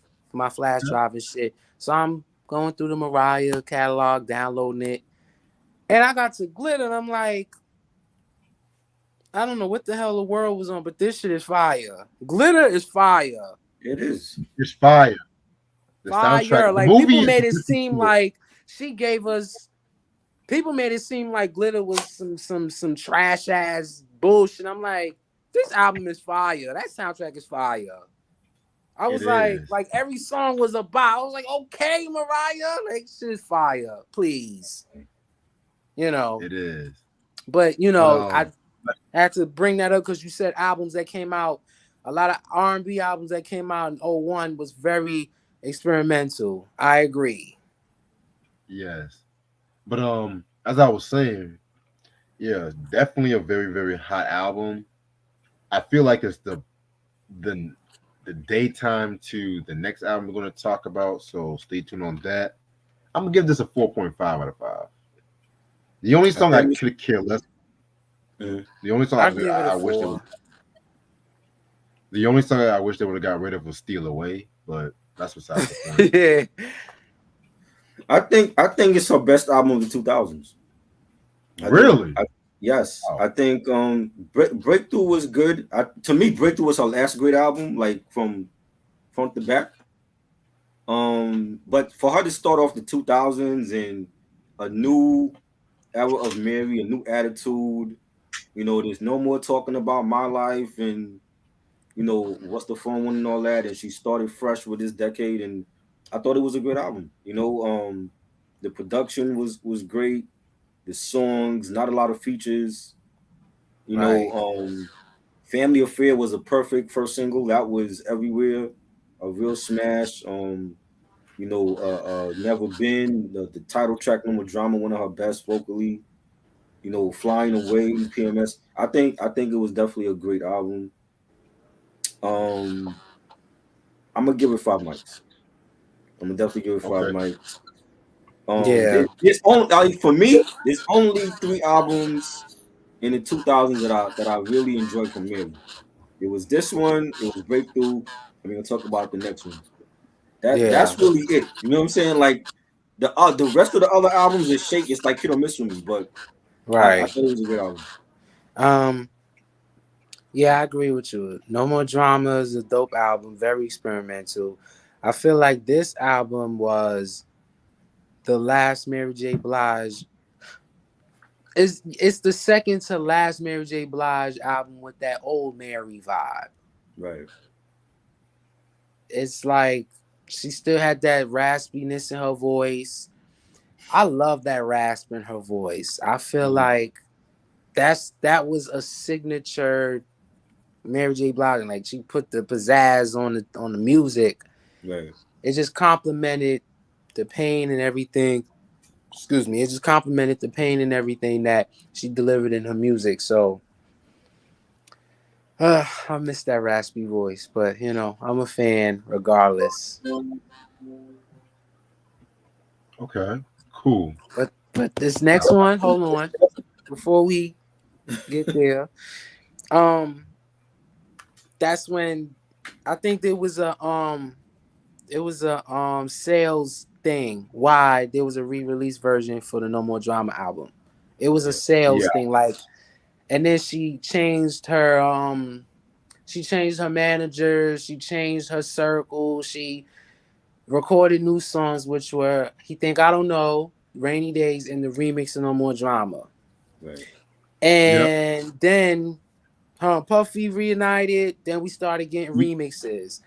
And out of all Yeah. those remixes, Hold on. Never Hold on. Let's. Been to me was that remix that was from the No More Drama era segued into this next album. Yeah. Yep. Which, like you said, reunited her with Puffy and everything. And the album we're talking about now is going to be "Love and Life," which came out August 26th in 26, 2003. 2003. This is my This is the motherfucking album. Yeah. This this is is the my first. album. Listen, this is my album. The Love and Life Disrespect will cease and desist tonight because I got the version with the DVD. I thought Kristen saying he didn't like it. A lot of people don't like Love and Life. Listen, I feel like that album was more for you. You got to be a hip hop head to appreciate Love and Life. Yeah, for sure. Them samples, it's Mary J. Blige and Diddy. What Uh-huh. else could you expect? You gonna get the club. We gonna party. We gonna rock. That's what this album was. Yep. Look at them Yeah. pictures. Fire. She was slim too. She lost a lot of weight during the song. Yes. She was on her low carb diet. She Yeah. called it a caveman diet. She wasn't eating rice and Yeah. potatoes. She was eating a lot of uh just meat and vegetables. I think she would drink gallon of water a day. She Right. was she had a new focus. And not only did her looks change, but her vocals changed too.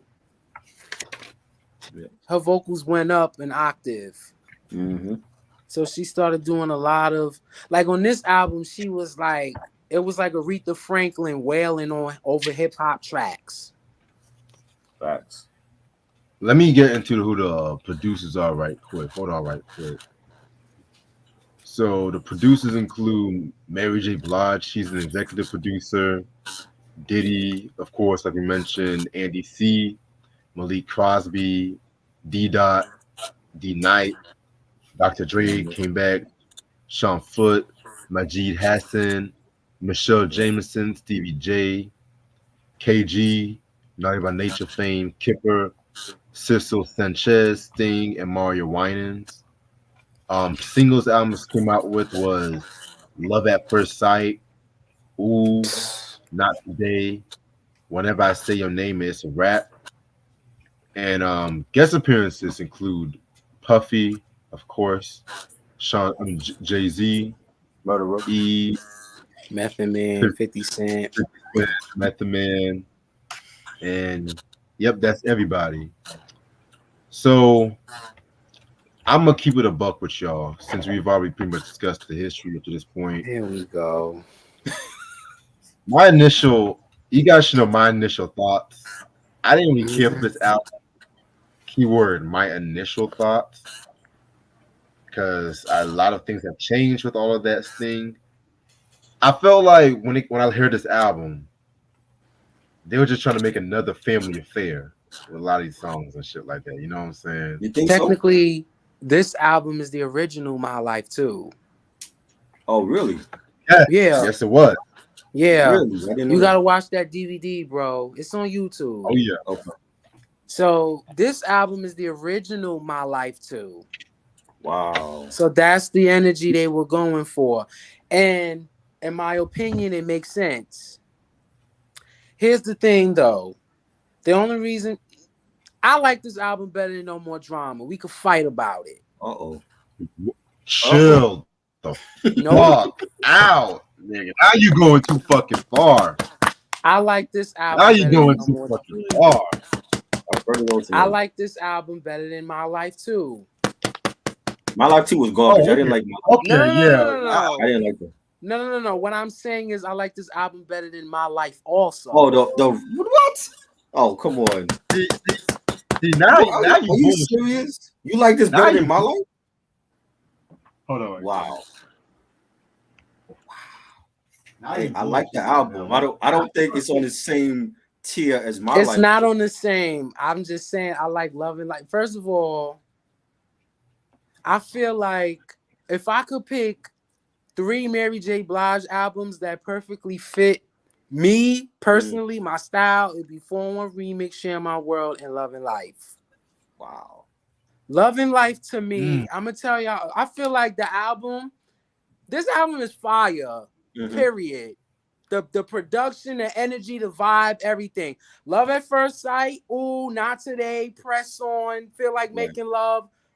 Listen, fire. You gotta be a hip-hop head to appreciate Love and Life. You have to be a hip-hop head to appreciate it. I appreciate it. I just feel like I don't think it's on the same tier as My Life, though. I just think No, My it's Life not. was- I agree with you on that. Because for me, My Life got Mary Jane, Bring Me Joy, Don't Go, Never Want to Live Without You, and Be Happy. Top 5. Mhm. Top 5. Easily. But personally, You like this more? I like this more. I feel you. Love at First Yeah, I Sight is respect crazy. Ooh, it's crazy. Not Today is fucking Spoiler- bananas. That Spoiler intro. alert, I don't like that song. What song you We'll don't talk like? about we'll talk about that once we get there. But yeah, I mean, Justice was a for more Love and hip-hop- Life. this was a more hip hop oriented album from Mary J. Blige, and it did go back to her Yes. roots. I But- feel like also, sorry to cut you off. I want Mary to get back with Diddy. I want no. another hip hop oriented Mary J. Blige He's album. not gonna be One more. around. You know he's going to jail for killing Tupac. He's not gonna be around for that. You know what I'm saying? So Listen. that album will never listen. happen because he's not gonna be around for that. Listen, I want them to hurry up and do what they got to do in this Tupac situation. I'm over it. Yeah. I'm over it. We all been over it. It's just we have to actually put the killer in jail, which is him and Yeah. Keith Lee. So yeah, let them do what they got to do. But I honestly want another Mary J. Blige and P You Diddy know what we album. can do? You know what we can do? We can write a letter to the judge and do a petition. Maybe he can get some work release and then he can do the album with Mary while he's in prison. You know, We ain't gotta do all that. Mm. I'm just saying. I'm just Anyway, saying. We might never get that album. That's all right. This is just a fantasy in my head. Like it'd be dope to have another hip hop oriented Mary J. Blige album like that, like this Right. one. You want him conducting because you know he doesn't actually do the beats. And I feel That's like he's the the only hitman. one. Well, he's not the only one, but it's Diddy. He knows how to bring stuff out of Mary Mm-hmm. that I, as a diehard Mary J. Blige fan, want Right. from a Mary J. Blige album. Right. Diddy can pull stuff out of Mary that I want out of Mary. It's ironic how he can pull stuff out of Mary, but he can't seem to pull out the truth from him. But that's a whole different story. You know. It is a different story because it's Mary J. Blige. Like they both came up together. It's not like she was already established and then he came in. No, they both together same Yeah. time. Yeah. So it works. But something went wrong with My Life too because he was horrible on that album. He had nothing to do with that album. But he was on it though. Yeah, but he had nothing to do with that. But I thought he was like the executive producer for that. He wasn't part of it. No. That was bro. Everything after the breakthrough was him. Okay. Oh, okay. You know who I'm talking about when I say Yeah. him. Yeah. We Mary J. Blige fans don't acknowledge him. We don't acknowledge him. Yeah. Him. He was the producer. Right. Him. He was the influence on her music. Okay. Her style, everything. But let's get into this review. Because Reg's gonna make me fight him. All right. Also, one more thing before we get to the actual review. This album was also nominated for Best Contemporary R&B Album, but it lost to Dangerously in Love by Beyonce. Right, of course it did. Choice. Oh boy, that was a good album. album. It was a better album. It was a better album. What you mean? I'm leaving. Bye. I'm leaving. I don't want to say it's to me it's our best album. That's why that's the only one I got from her.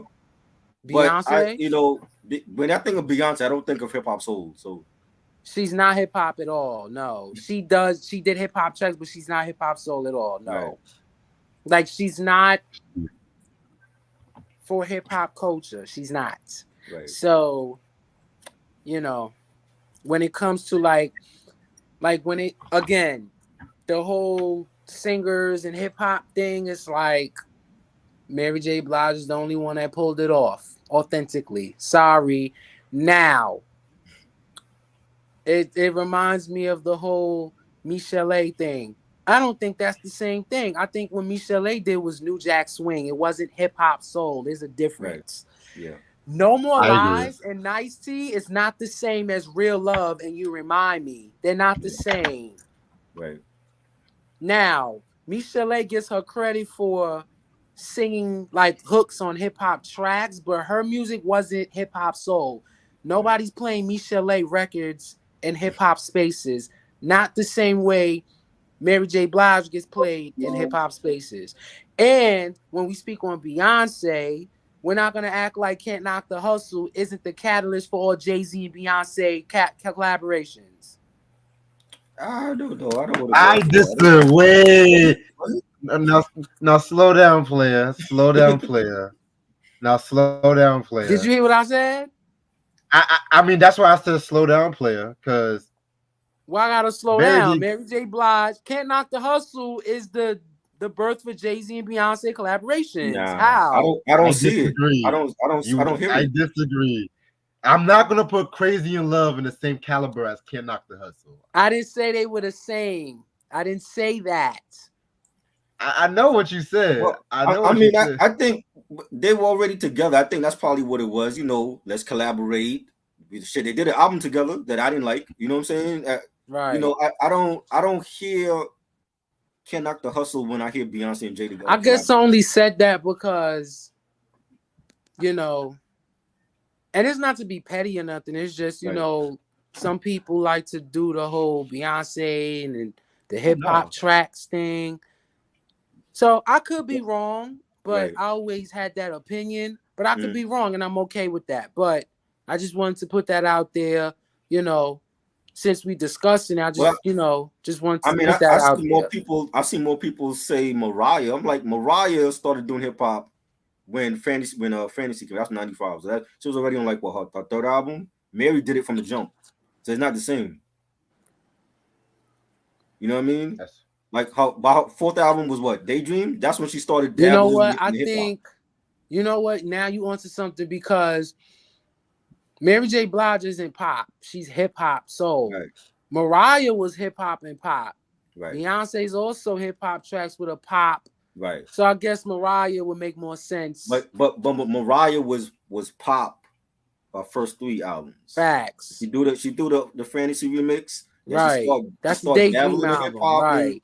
I'm like, she's not doing it better than Mary though. Never. Absolutely not. Nobody's doing hip hop soul better than Mary. That's the queen for a reason. Yeah. Period. Can nobody do hip hop soul better than Mary J. Blige? That is the queen. Like, that's not even. Listen, I just definitely. feel like there's a difference. Like hip hop soul, people have to understand hip hop soul is it's a hybrid of R&B music. Right. It's it's traditional soul and R&B over hip hop production. That's what it is. Right. And then it gave birth to the neo soul. Mm-hmm. So it's different variations of R&B music.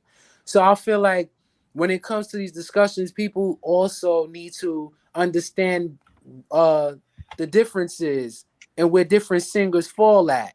Right.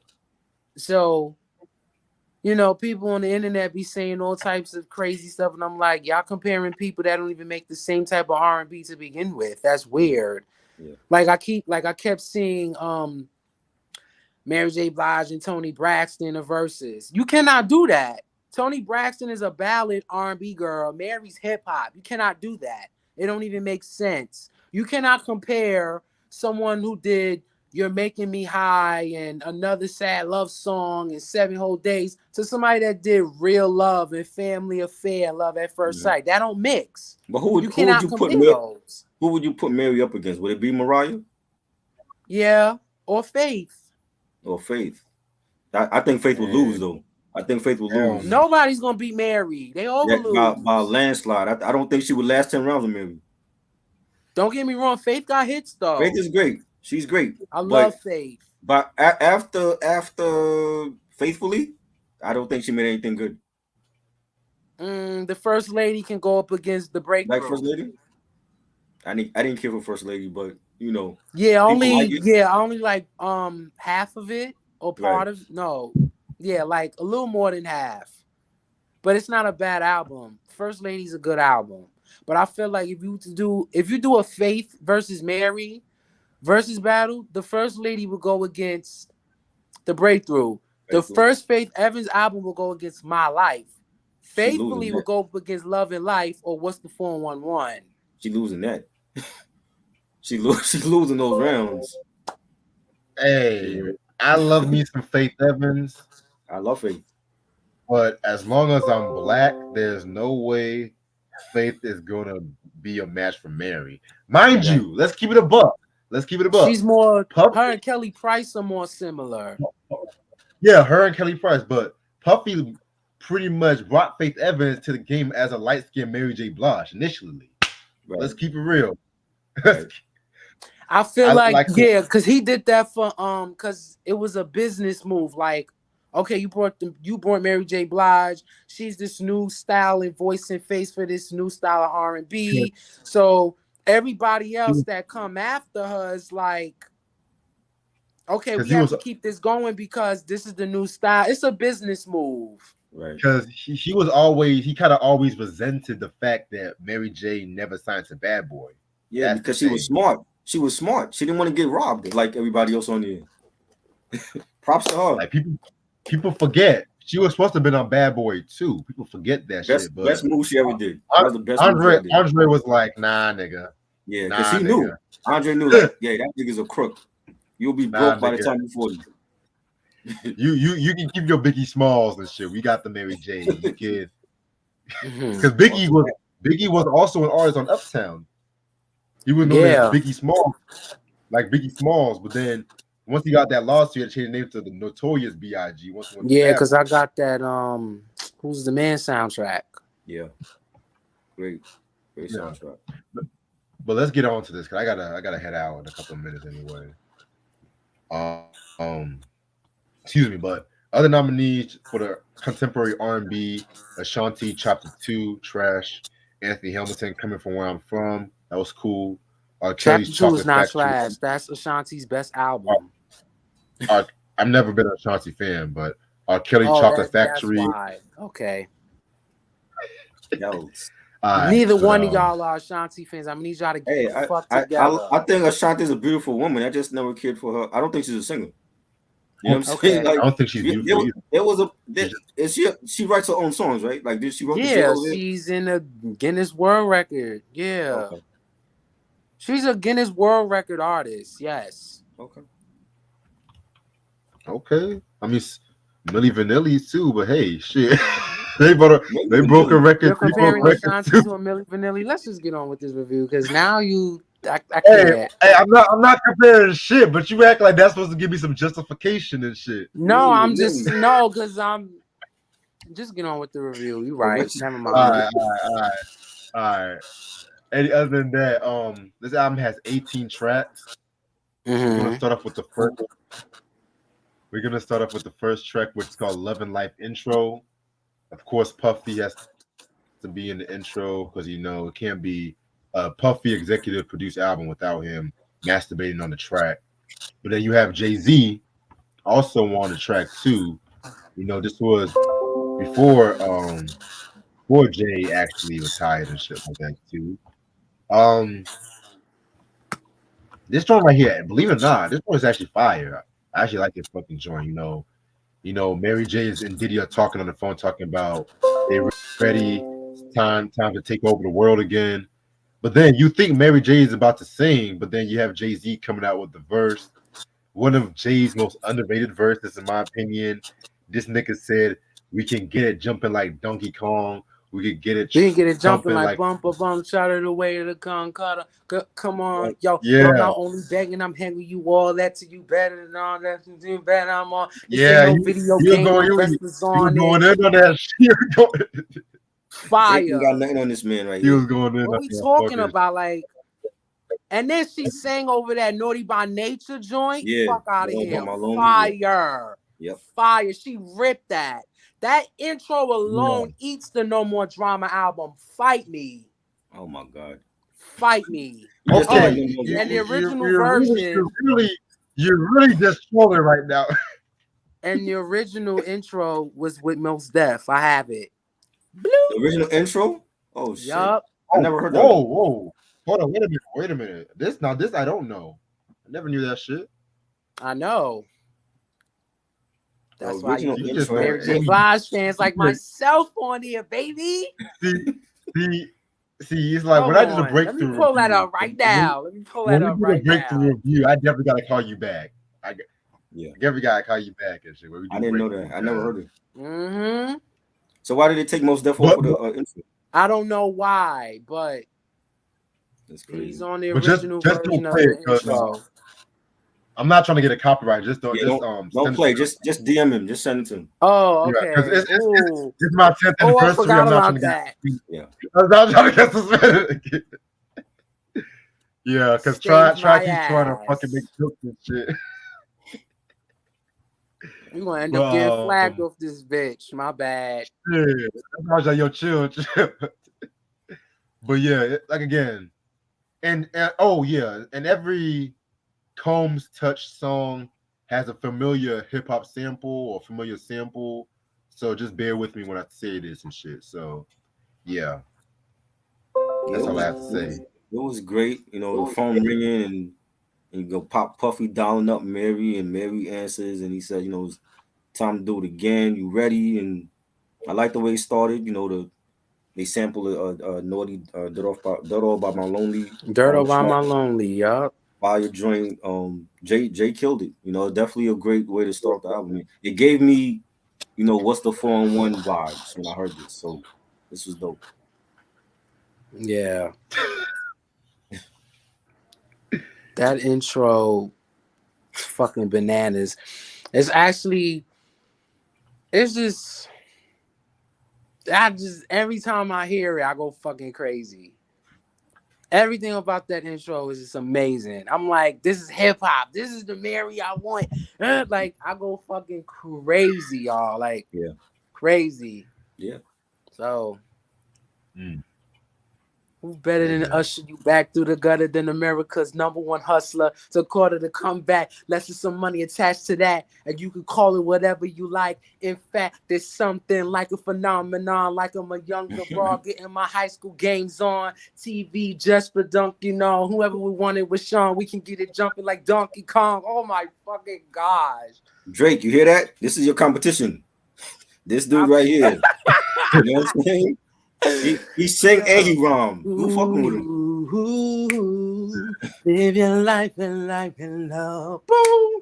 Boom, doo-doo, All right. thank All right, let's you. go on to the next track. Let's go on to the next track, which is Don't Go.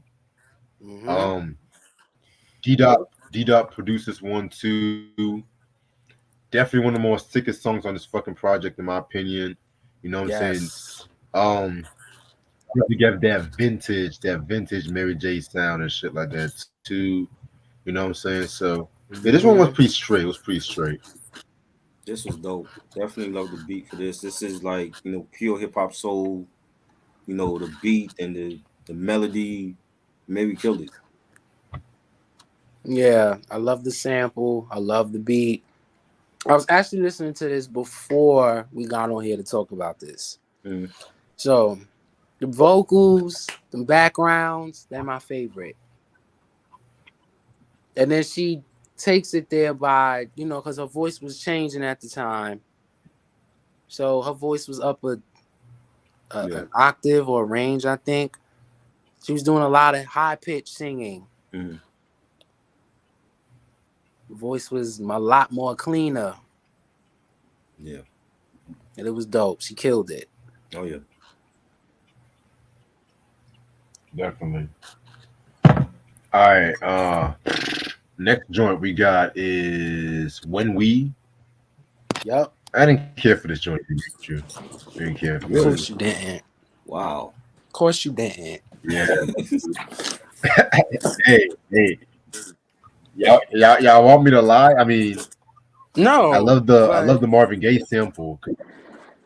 oh, that's the sample. Okay. I love the Marvin. Yes, sir. Yeah, Marvin Gaye. I want you. Classic joint.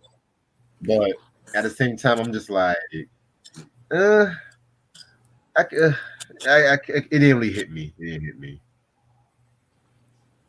I like it. I thought it was the beat was fire. It is Mary fire. killed it. I thought it. This they played also. They actually played this the beginning of the video for Love at First Sight. It's a rap. No, it's a rap. Yeah, they played that in the beginning of that video, and yeah, it was a dope song. Right. Another banger. It's just fire. Yeah, The song gives me like it's 2003, so it gives right. me kind of like Anthony Hamilton vibes too, Hmm. with the sample usage, the just I just love the Aretha Franklin vocal Yeah, stylings on it too. Like she was hmm, wailing. It's just yeah. when we make good love, she was killing it. Oh yeah. It was just this Mary was just different. Hmm. So Interesting. All right. Next joint we got is Not Today. pretty much my theme song for this whole day today, honestly. This features Eve. Eve came back. So did Dr. Dre too. You know what I'm saying? Mhm. Um, Mary was just Mary was just talking Cash Money shit on this song. Why won't you grow up Yeah. and be a man someday? I can't believe you're still playing silly games. Like she was just right out from the gate, just going back to a My Life bag and shit. Like she was Yeah. having KC memories. She was having Right, KC memories with this right here and shit. You know Yeah. what I'm saying? This was this was enough crying before enough crying. right. For real though, for real. But this was definitely a very dope joint right here. Um, I mean, Eve was dope though. You know what I'm saying? She was dope though. You know, she was dope on this fuck too. But I could have just had Mary by herself. You know what I'm saying? So, yeah, Right. Yeah, this had a dope Dr. Dre producers, right? Dope Dre beat. Yes. Eve killed it, you know what I'm saying? And yeah, it was fire. Definitely a solid track and one of my favorites on here.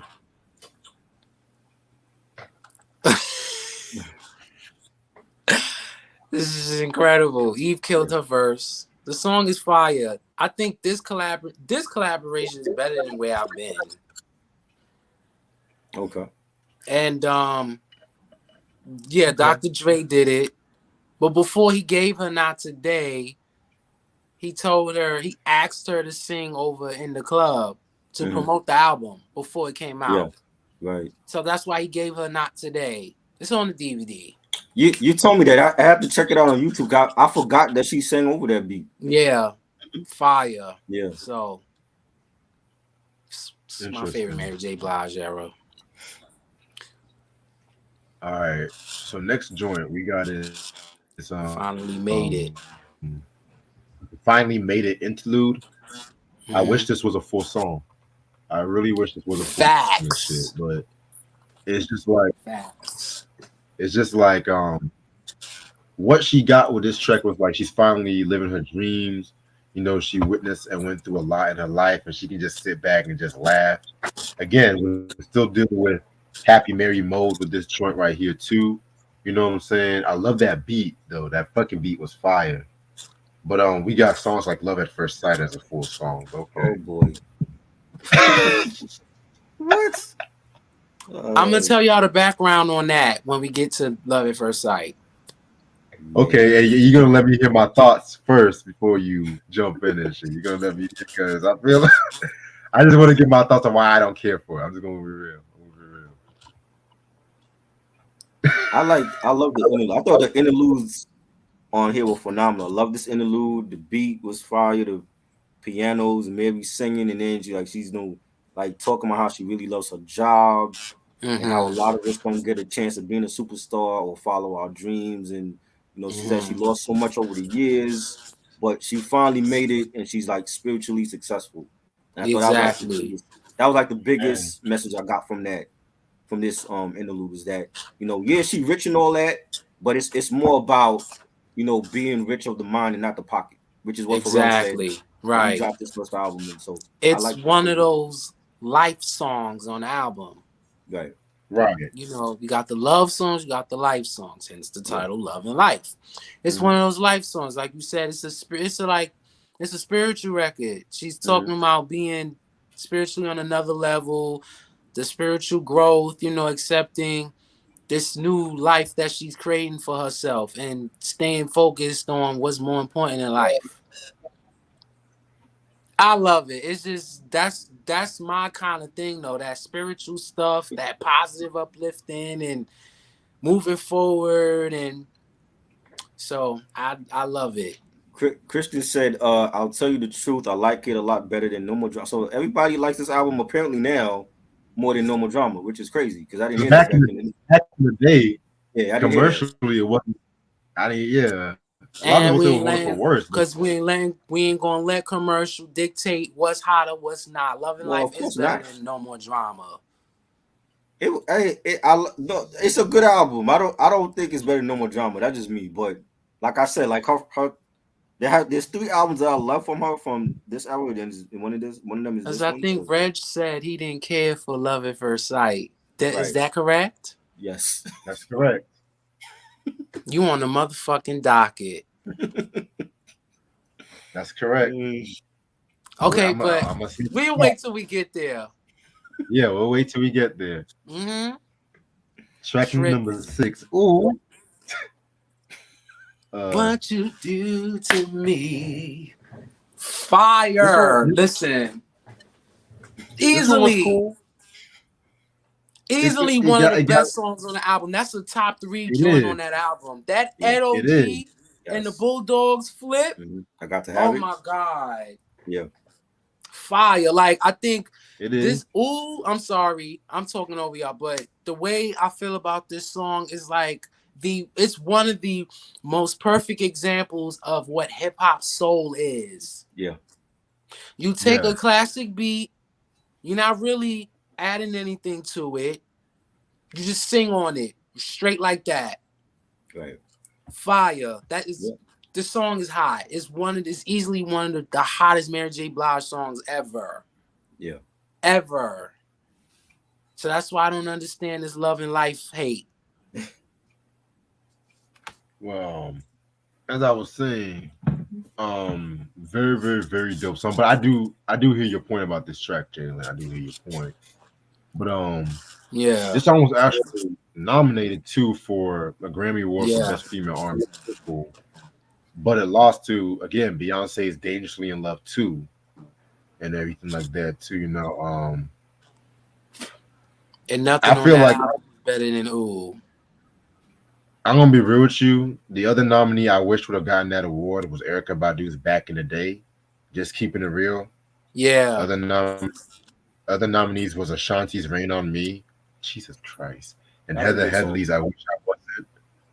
That was a good song. That's That's too. actually a great song. It's a powerful song. Great message. I would have preferred "Back in the Day." That Worldwide Underground album. Yeah, that Worldwide Underground is crazy though. Yes. It was.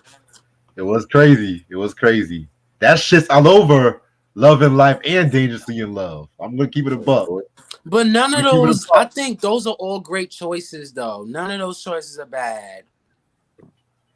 Well, I never heard the Heather Headley song though, but the Ashanti, you know how Oh, I you feel about talking it. about In My Mind, or Yeah.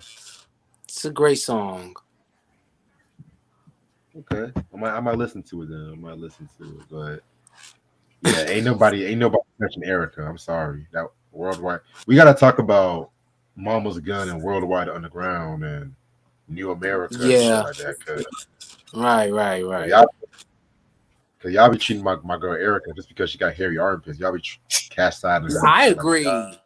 I don't like the Erica Badu disrespect either. Wow. That's my auntie. I call her my for hip hop real. auntie. Y'all need see D'Angelo is Black Jesus. That's Black Mary. That's actually I'm not mad at that at all. That's fire. Hey. Hey. Yes, Yeah. D'Angelo and his disciples. That's all. Wait, This that's all I this have was to a say great about the song. song. Definitely a great song. I love the I got to have it sample. That was already a classic record. The bass line, everything. Just to hear Mary over that beat was just dope. So it's one of my favorite songs. Definitely. Hell yeah. All right. I said what I had to say about it already. Got you. Next joint. Let Me Be the One featuring 50 Cent. It just dawned on me. There was a moment in time that Puffy and 50 Cent were on the same album, and now they're like mortal Mhm. enemies and some shit like that too. So, Right. but other than that, this is actually my favorite song on the album. Be real with you, it's like street, but with an R&B tip to it. You know what I'm saying? Why wasn't this not a single? I don't understand why this was not a I single don't and know. shit like that. But hey, well, I'll probably get the answer on the next song we're going to talk about. But this song right here is very dope. Um, Mary J. Blige on a braggadocio kind of shit. You know what I'm saying? And then 50 Cent, Curtis Jackson coming up with a baby if you ever need someone who knows. It's kind of funny how somebody who this is another rapper for being Right. in love songs. Mm-hmm. I don't love particularly. I don't love songs. I I wouldn't put wasn't them on even the him I show was all thinking day. of. I was thinking more like Pac. He sounded like Pac on this shit. He didn't even sound like Ja Rule on here. That's oh shit. I never thought of that. To That's me, I true. if you hear his flow, that sounded like Tupac. The way he was That's saying certain true. shit, I I'm like, that's agree. Pac on here. That's not Ja Rule. You know what I'm saying? And this is like this is before Get Rich came out, right? No, it was the yeah, same yeah. year. Same year? Oh, same year. 2003, same year. Yeah, yeah, yeah. I think Love and But Life he came came out later. out a month before. Okay. Yeah, So interesting. I mean, so it I made thought it was a good collab, and the beat was fire. 50 did his thing. He said, if I was locked up, I know that you'll be the one to come see me because you understand where we come from ain't easy. Problems, they say when it rains, it pours. But I'm sure together we can weather the storm. So, I mean, it was dope. The way when I heard it, I was like, yo, the way he was rhyming, it sounded like Pop. You know what I'm saying? I didn't hear Ja Rule. I didn't never hear thought of that Ja till Rule's now. That's a influence on fact. here. You know what I'm saying? And I know like for that whole time he shitted on Ja Rule. He even got his fans, telling on him and shit. But I'm like, you were so dead set on ending Ja's career and saying how much he sang over tracks, and then you end up doing it. You listen to 21 Questions, that's a Ja Rule track. Right. Amusement Park, Candy Shop, any of those love songs 50 did, Ja Rule could have did it better than him. You know what I'm saying? So it Yeah. was like the pot calling the kettle black. You know what I'm saying? But he made his money, he did his thing. But I didn't hear Ja Rule. I hear his flow to me was more pop than anything else. Yeah. I mean, what can I say? It's another perfect example of a hip hop soul record. It's very street. Like, if anything, um, I also have the version without 50 Cent on it. Oh wow, I didn't hear that one. Yeah, I have the intro with Most Def. I have When We. I have Let Me Be the One without 50 on it. I have In the Club. That album, Mary was on her hip hop mixtape shit. Yeah, That's why I said I want that Mary again. definitely. So this album to me is, for me personally, is an amazing project for me. Like, I love it. It encapsulates and captures that hip hop soul essence that I love. Yeah, They don't come like that no more. facts. You know what I mean? So Let Me Be the One it's a ill ass joint. It's fire. The vocals are fire. The ending, let me be the one, let me be the one, let me be the one for you. Fire. And then she did that at the same time with the chorus. Right. I love it. Track 8. All right, track 8. Love at First Sight featuring Method Man. Jesus Christ. I never cared for this song. It's gonna be keep it a buck. It's gonna keep it a Why? buck. For one, and this is kind of like my issue with this album. I'm gonna be real. I get it. They're trying to go back to the original formula. Get it? But it's like they try to recreate certain moments that you can't recapture. When Mary J. Blige and Method Man did "Y'all I Need," that joint right there, which Puffy only did the remix, he didn't actually do the full song like people make it out to Right. be. Something like Right. that too. That was a Mm-hmm. moment in hip hop and R&B, especially when hip hop and R&B were trying to come together, that you Right. can't recapture. Right. So y'all sampled Tribe Called Quest "Hot Sex," which I love that record. Mm-hmm. But again, this is a typical bad boy beat. They take the known hip hop track, y'all don't do shit, flashy your drums and shit like that. Y'all don't do shit, which Mm-hmm. kind of like today's sampling these days. You know what I'm saying? Right.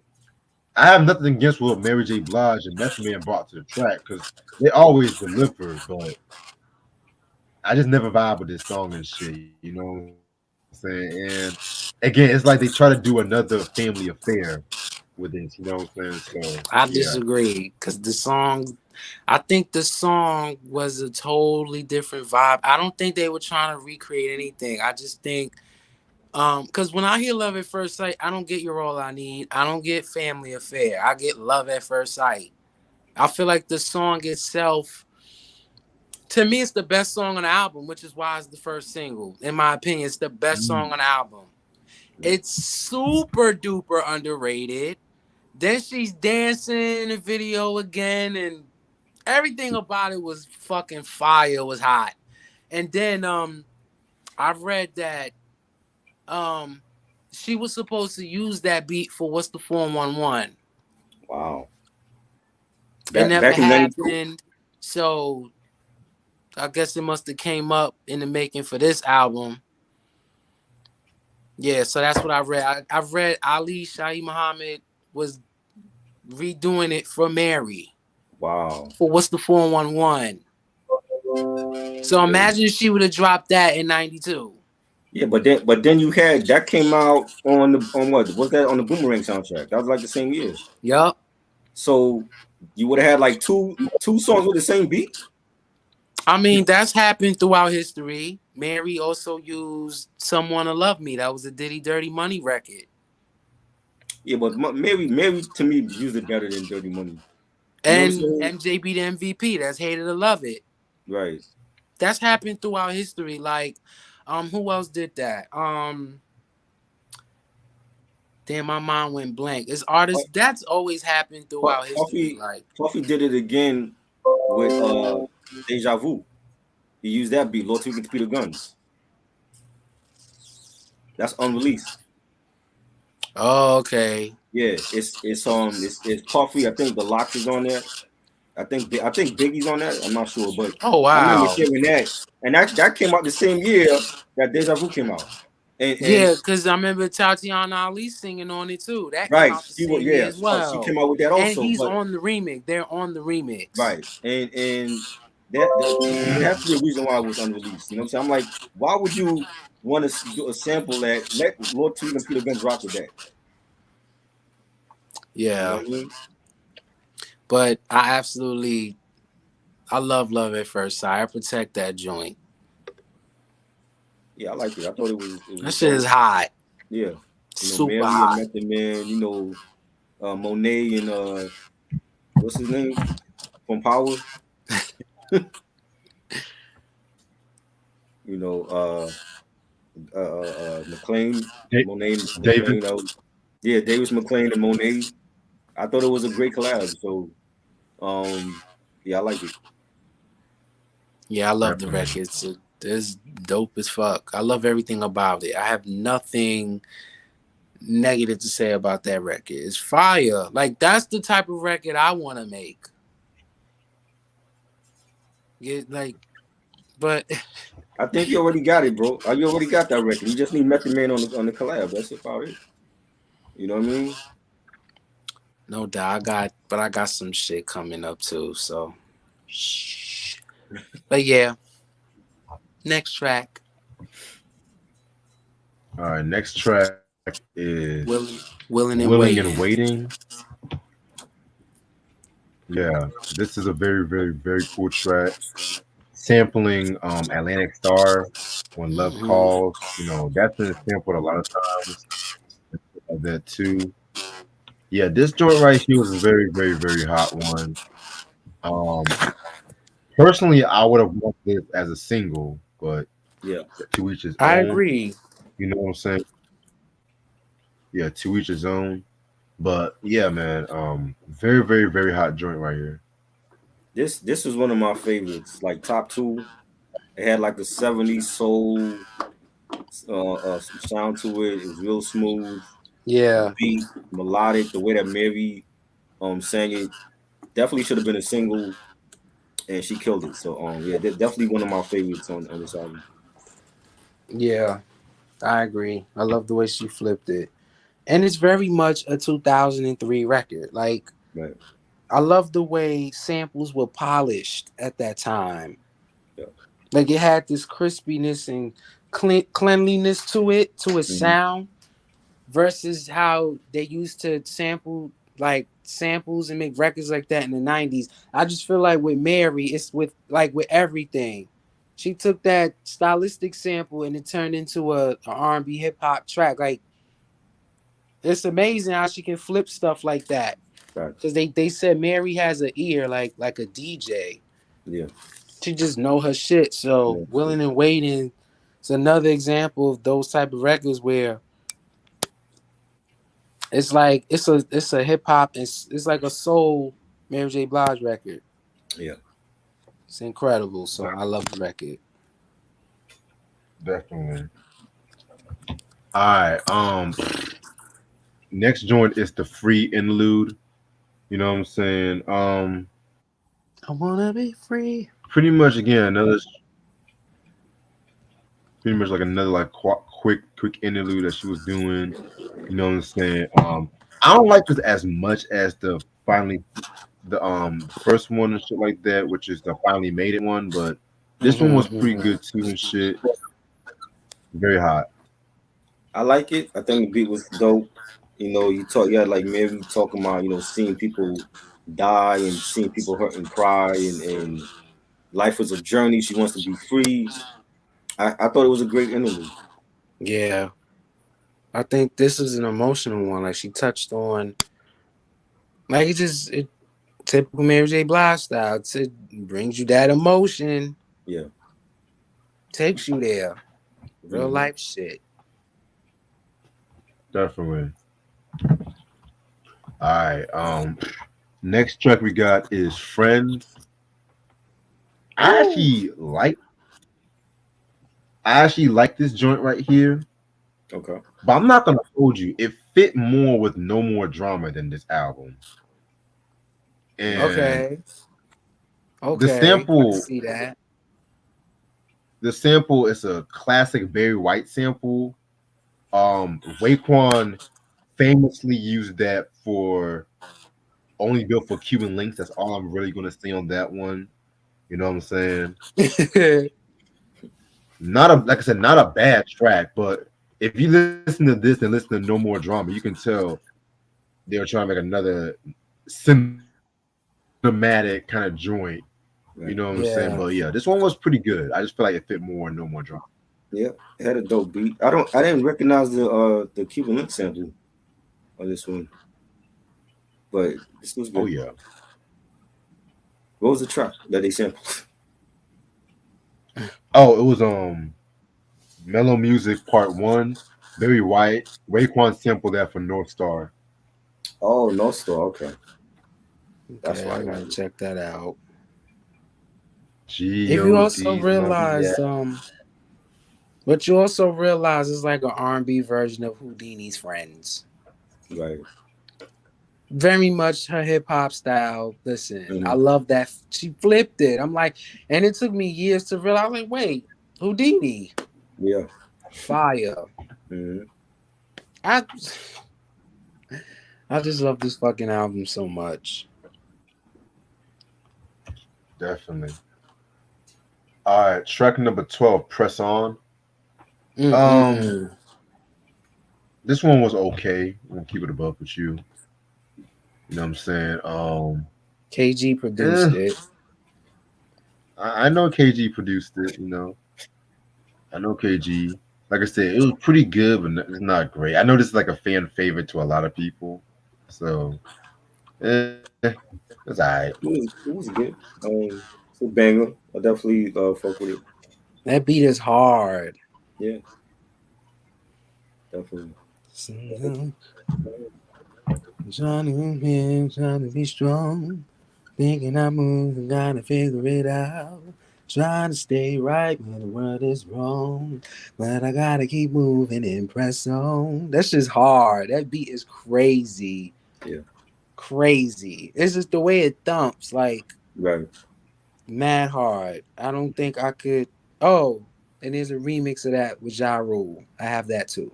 Really, the Of course, remix? Wow. of course. Yep, Ja Rule's on the remix. Anyway, all right. Now, feel like making love though. Woo, bro. Fire, fire, Listen, fire. Now, when I first saw the title, I thought it was a cover of the Roberta Flack song of the same name, which D'Angelo also did a dope ass cover from the Voodoo album. Y'all make sure y'all check that shit out. But okay. yeah, man, yeah, man, very, very, very dope track right here. This is Mary, pretty much, in a classy "Let's Make Love" kind of song and everything like that too. You know what I'm saying? Love the beat. This is getting one of those other soulful joints that we got. Kind of yeah. If they were trying to recreate like something that they were dealing with like my life and shit like that, this one is one of the few where they actually succeeded. Yeah. Definitely a good track. Love ballad, pianos on it. Mary sang it beautifully. I enjoyed it. Definitely. I feel like this is my Huh. second favorite on the album. Okay. Um, I feel like this song is a Oh more yeah. mature, sure version of 7 Days. Mm, interesting. Because on 7 Days, this was like, okay, what are we now? Right. But this one is like, nah, you mind we together? I want to make love to you, that Right. kind of thing. So it didn't dawn on me, like I'm listening to y'all talk, then I'm thinking like, yeah, it sounds like a more short version of 7 Days to me. But Right. I've run this to death too. Like, it's my second favorite on the album. All right. Definitely. All right. Where we at now, y'all? It's So a 410. next rap. track we got, Yeah. it's a rap. Um, it's a rap. It's a rap. What did I say about this one? This one again. This was a cool track right here. You know what I'm saying? Good, not great in my personal opinion. So it's alright. I love it. I think the beat was fire. The bass line, Mary was on her, no tolerance shit at this point, and I love the video too. Um, this is definitely a single, and I think it was great. Definitely a classic joint. I like it. It's Yes. okay. Yeah. I have a fellow Mary J. Blige fan, a friend. He said, I never got over it. Maybe I was dying laughing. He said to him, the beat sounds like something somebody would use for karaoke night. Oh wow. I was Jesus. like, like it was funny, but I'm like, I like the beat, but it's not a bad song. It's okay. I like it. Right. I like it. It's not a bad song. It's okay. It's cool. Like I liked it more when I was younger. Now I'm like, it's cool. Respect. Alright. Next track we got is Message in Our Music Message in our Interlude. music. This one right here is just a little short poem and everything like that, where she's singing over the Cool and the Gang Summer Madness track right there. You know what I'm saying? Which at this point has been sampled by everybody. But I'm not Right. mad whenever that song gets sampled. You know what I'm saying? As long as they don't sample the conventional portion like the dun, dun, dun, dun, dun, you know what I'm saying? Right. But yeah, this one Hmm. right here was pretty cool. You know what I'm saying? It kind of reminds me a little bit of the My Life title track, where that joint right there samples the boy Aya's Everybody Loves the Sunshine joint. You know what I'm saying? Right. Classic, classic. Yeah. This was great. Like I said, like I love all the interludes on here, and just hearing Mary sing over the Cool in the Game track was dope, and it was dope. Yeah, I agree. There's no bad interludes on this album. This is, I think, Yeah.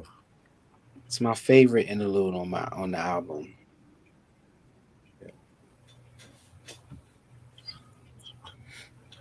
Definitely. Next joint is All My Love. That's the next joint right there. This one again was okay. Turds talking about finding love. I mean, it was alright. I could feel less. It's one of my Stabs was favorites. like, it was alright. Definitely one of my favorites. The classic The Bard song. I like it. You know, Grand Pooba had that for I Like It from his Hmm. second album. Love it. The beat, the bass line, banging track. Yeah, I agree. I love the Grand Poobah sample. Well, the Grand Poobah flip, exactly. So, Right, right. and Oh yeah, I forgot. I forgot they did that. Yeah. huh? But yeah, I forgot to mention they flipped that sample though. Oh yeah, yeah. So it's one, and that's one of my favorite Poobah records. So it's another, it's a, it's a cool hip hop soul joint. Yeah. I like it. I love it. I just feel like the beat could have been more bassier and heavier because Yeah. I have a what is it called? I have a y'all know who J Period is, right? Well, Yeah. try. I know you Yeah. Yeah. know, but J Oh Period yeah. is a DJ. Yeah, he did. I have this Best of Mary J. Blige joint he did, and he pretty much made All My Love sound like completely different. Wow. Like the way he flipped it and used the Pooh Bah sample at the same time. It was like, I'm like, this is how it should have sounded on the album. So I love that joint though. Definitely. All right. We're almost done with the project. Next joint, special part of me. This one again was pretty cool. You know what I'm saying? A more happier kind of track and everything like that too. You know what I'm saying? So this was produced by Mario Winans. Yeah, this was like her loving her man and everything like that. So I like this one.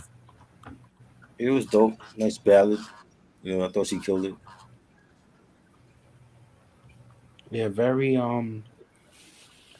yeah, it takes you back to the My Life album. She had to really dig deep on this one too. Like it was an emotional but happy record. It's like Yeah. happy but sad keys. Right. Mario Winans killed it on the keys. He killed that. That's Yes. what I'm saying. You gotta watch the DVDs. It's he yeah, there's a portion where they show him working on that joint and he's just killing it on the keys. Right. She in the studio, she's crying and stuff. It's so dope. So I love it. Definitely. I love the vulnerability. It that's definitely a my life type of track. Right. All right. Next joint, Ultimate Relationship AM. Nice. Oh, this is actually the last song on the album. Hmm. This one was cool. You know what I'm saying? It was pretty cool and everything like that. You know, just waking up to the person that you are vibing with and everything. So yeah, I like this one. This was good. Nice ballad. You know, to end the album off, and you know she killed it. Vocally, I thought she was good. Yeah, I loved It's a great way to close the album too. Yeah. I like it a lot. I love this album. So Yeah. what would Definitely. y'all rate it? All right. I'm gonna give my thoughts. Re-listening to this album now, Hmm. now I do still admit it's a step down compared to her first five records. Keeping it a buck with you guys, but I don't dislike it. I don't dislike it as much as I did back in the day. You know what Right. I'm saying? My only issue, my only issue, I would say was that they tried their damnedest to recreate what they did in the past, like with the What's the 411, the My Life. Right. And Yeah. again, I don't like that because I didn't know this was supposed to have been a full fledged sequel album. 'Cause I thought I thought they were just literally just getting back together and everything like that, just rekindling. I didn't know it was like a full-fledged sequel. Well, But no, I don't however, think. No, I only said that because as a Mary J. Blige fan, like when you listen to the actual My Life too, you be like, this is not. This is not more like a sequel to My Life. Love and Life felt like more of a sequel. Right. That's why I said that. okay, but yeah, what was I was saying? I mean, because like I said, I felt the first half of the album very strong, but then as the album kept going on, it was just like, to me, you know what I'm Right. saying? But at the same time, I would still recommend this album. I would still put this album over some of her latter works. Just keep it a buck. I'll give this album a 4 out of 5, a solid 4 out of 5. I think like there was a couple little tracks at the end I didn't care for, but I thought it was a solid album, and reuniting with Puff, and you know great hip hop soul production. I love the interludes. I can't remember the last time I heard like an R&B album and like all the interludes were good, Right. and the features were solid. Having Jay on there and 50 Method Man, and I like a lot of the tracks. Willing, I thought the album should have been promoted more though. I felt like she needed I more singles agree. from this album. Yeah. And like Willing and Waiting, I love that song. That should have been a single. All of My Love, I love that joint. Ooh, it's a rap. Love at First Sight. I'm gonna give it 4 mics. I definitely think it's a better album than like some of her latter albums when we get to like the end of the 2000s and 2010s. Yeah. I I agree. mean, but I don't know. I do agree that I feel like Mary's a legend. She could work with anybody, and she has. There's a certain chemistry that she has with Diddy. I don't know if we'll ever get another Mary and Diddy project together though. You know what I'm saying? I don't know either, but I would love that. Right. And if they are gonna do that, they need to come correct, like come on point. Yeah. But Right. I don't feel like it needs to be a recreation of anything from the past. I just feel like they need to do something that fits whatever creative space they are in now. Right. But me personally, I want another hip hop album like Love and Life. Right. So I feel like, yeah, and I agree. Like, I'm a Mary J. Blige diehard fan regardless. But I Right. feel like, after the breakthrough, very good albums, dope albums, but they clearly, they're not touching the old ones at No. all. No. And I feel like um none of those albums are better than Love and Life. Yeah. I feel the same way. They're not. So, it just like that's why I don't understand why people hate on the Love and Life album. Is like because I pay attention to everything people say. I pay attention to everything. I read everything. I hear everything. I Mhm. listen to what people say about Mary all the time. Right. So it's like people complain like, "Oh, her old stuff is better." Blah blah blah. I'm like, Mhm. but Love and Life is better than to me. It's better than all her albums after the breakthrough. I Yeah. like Love and Life better than the breakthrough too. I don't know. That's just me, but yeah, I rate Love and Life a 4 out of 5. Okay. Actually, for me, it's a 4.5 out of 5. Right. I just don't care for It's a Rap like Uh, I used to. But right. that's just one track out of the 18 songs, And then the bonus tracks are like Whenever I Say Your Name, Didn't Mean, and If I Don't Love You This Way. Right. Got you. All right, y'all. I'm actually gonna end off the stream right now because I'm tired and I barely had time to rest since I got home from work. But this was a fun, insightful ass review. Definitely love this shit. Definitely love this shit. And today is my 10th anniversary of my YouTube channel. So happy 10th anniversary for you. Congrats. 10 years. Appreciate Salute, bro. 10 years. That's lit. appreciate it. So I'm gonna come back in the next 18 hours and everything like that. Probably have like a little Q&A, little stream. Definitely have another music confessions coming. I have like a lot of shit coming up.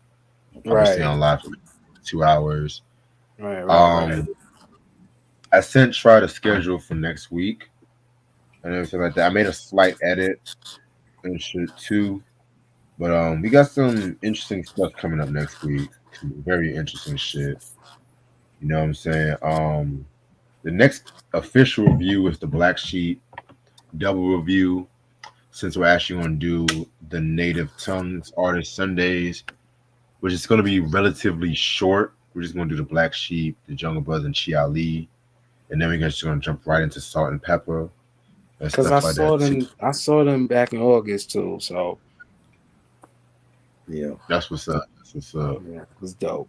So, But thank y'all for having me. Yeah. of course, thank you for coming. Thank you for coming. Anything Mary J. Blige, Also, I'm on it. definitely. Also promote your work too. Definitely promote your project and stuff coming up. Yeah, my album, The Life of an Old Soul, is available now on streaming platforms. So this fall and winter, I'm gonna be just working. I got some Yeah, whole lot of new shit coming, like June, like it's gonna be crazy. And as much as I hate the cold weather and the cold seasons, I actually have an excuse this year to, enjoy it because I have so much in store coming out that I'm working on. I'm excited. Yeah. So, yes, sir. and I'm excited. The album's doing well. People loving the album. Yes. I'm already thinking up of ideas for volume 2. So I'm working. Definitely. Yeah, keep up that work, But bro. Definitely but keep I up that got Check work. the album. Where they can listen to the album at? everywhere: iTunes, Spotify, Audio Mac, iHeartRadio, uh, everywhere. Just click the link in my bio, take you to my link tree. All of my links are there. You get my music videos, and my albums. You get articles about me, my Facebook, my everything is there. Even my merch page, Right. which I'm rocking right now, the R&B T-shirts. boy clothing. Yep. I have 12 shirts, 12 shirts, 11, 12, 11 shirts available now. And then I have some more merch coming out. So I'm just working. I got mad shit coming out this Yep. winter, this fall and winter. So I'm Definitely. Classic excited. album. The Life of an Old Soul, Volume 1, out now. Check it out. One of the best albums this year. You Thank you. know what I mean? I fuck with it. It's definitely gonna be on my year end list. You know, sunflower is my favorite drink though. That's my favorite drink right now. Straight Okay, up. okay. Love that. You know what I'm saying? But yeah, check that out. If y'all like real music and not just same old damn artists, check out this man's album. I Keep on definitely gotta check that shining, myself. keep Yep. on He got shining, lots more yeah. coming too. So Keep on shining Definitely. like a beautiful flower you are. All right. So without further ado, I'm gonna end this stream off right here. Thank y'all so much. This album's actually out of print. Well, yes. I think It's out both of print. albums actually. Yeah. Yeah. I don't know. I Yeah, never got it on film. I gotta get that. I got the blue no more drama. I got the red no more drama. I got the blue loving life. I got the pink loving life. Yeah, they have like different colored album covers for that one. I saw that. Yeah, Yeah. special editions and stuff. Yeah. And I have the DVD, which I gotta Yeah. watch because it's dope. Yes. They're hilarious in the studio together. Mary and Puffy are hilarious in the studio together. Crazy. Gotcha. So All right. yeah, I will definitely see you guys later on today. Y'all be safe. All Peace. right. all right, Peace. peace.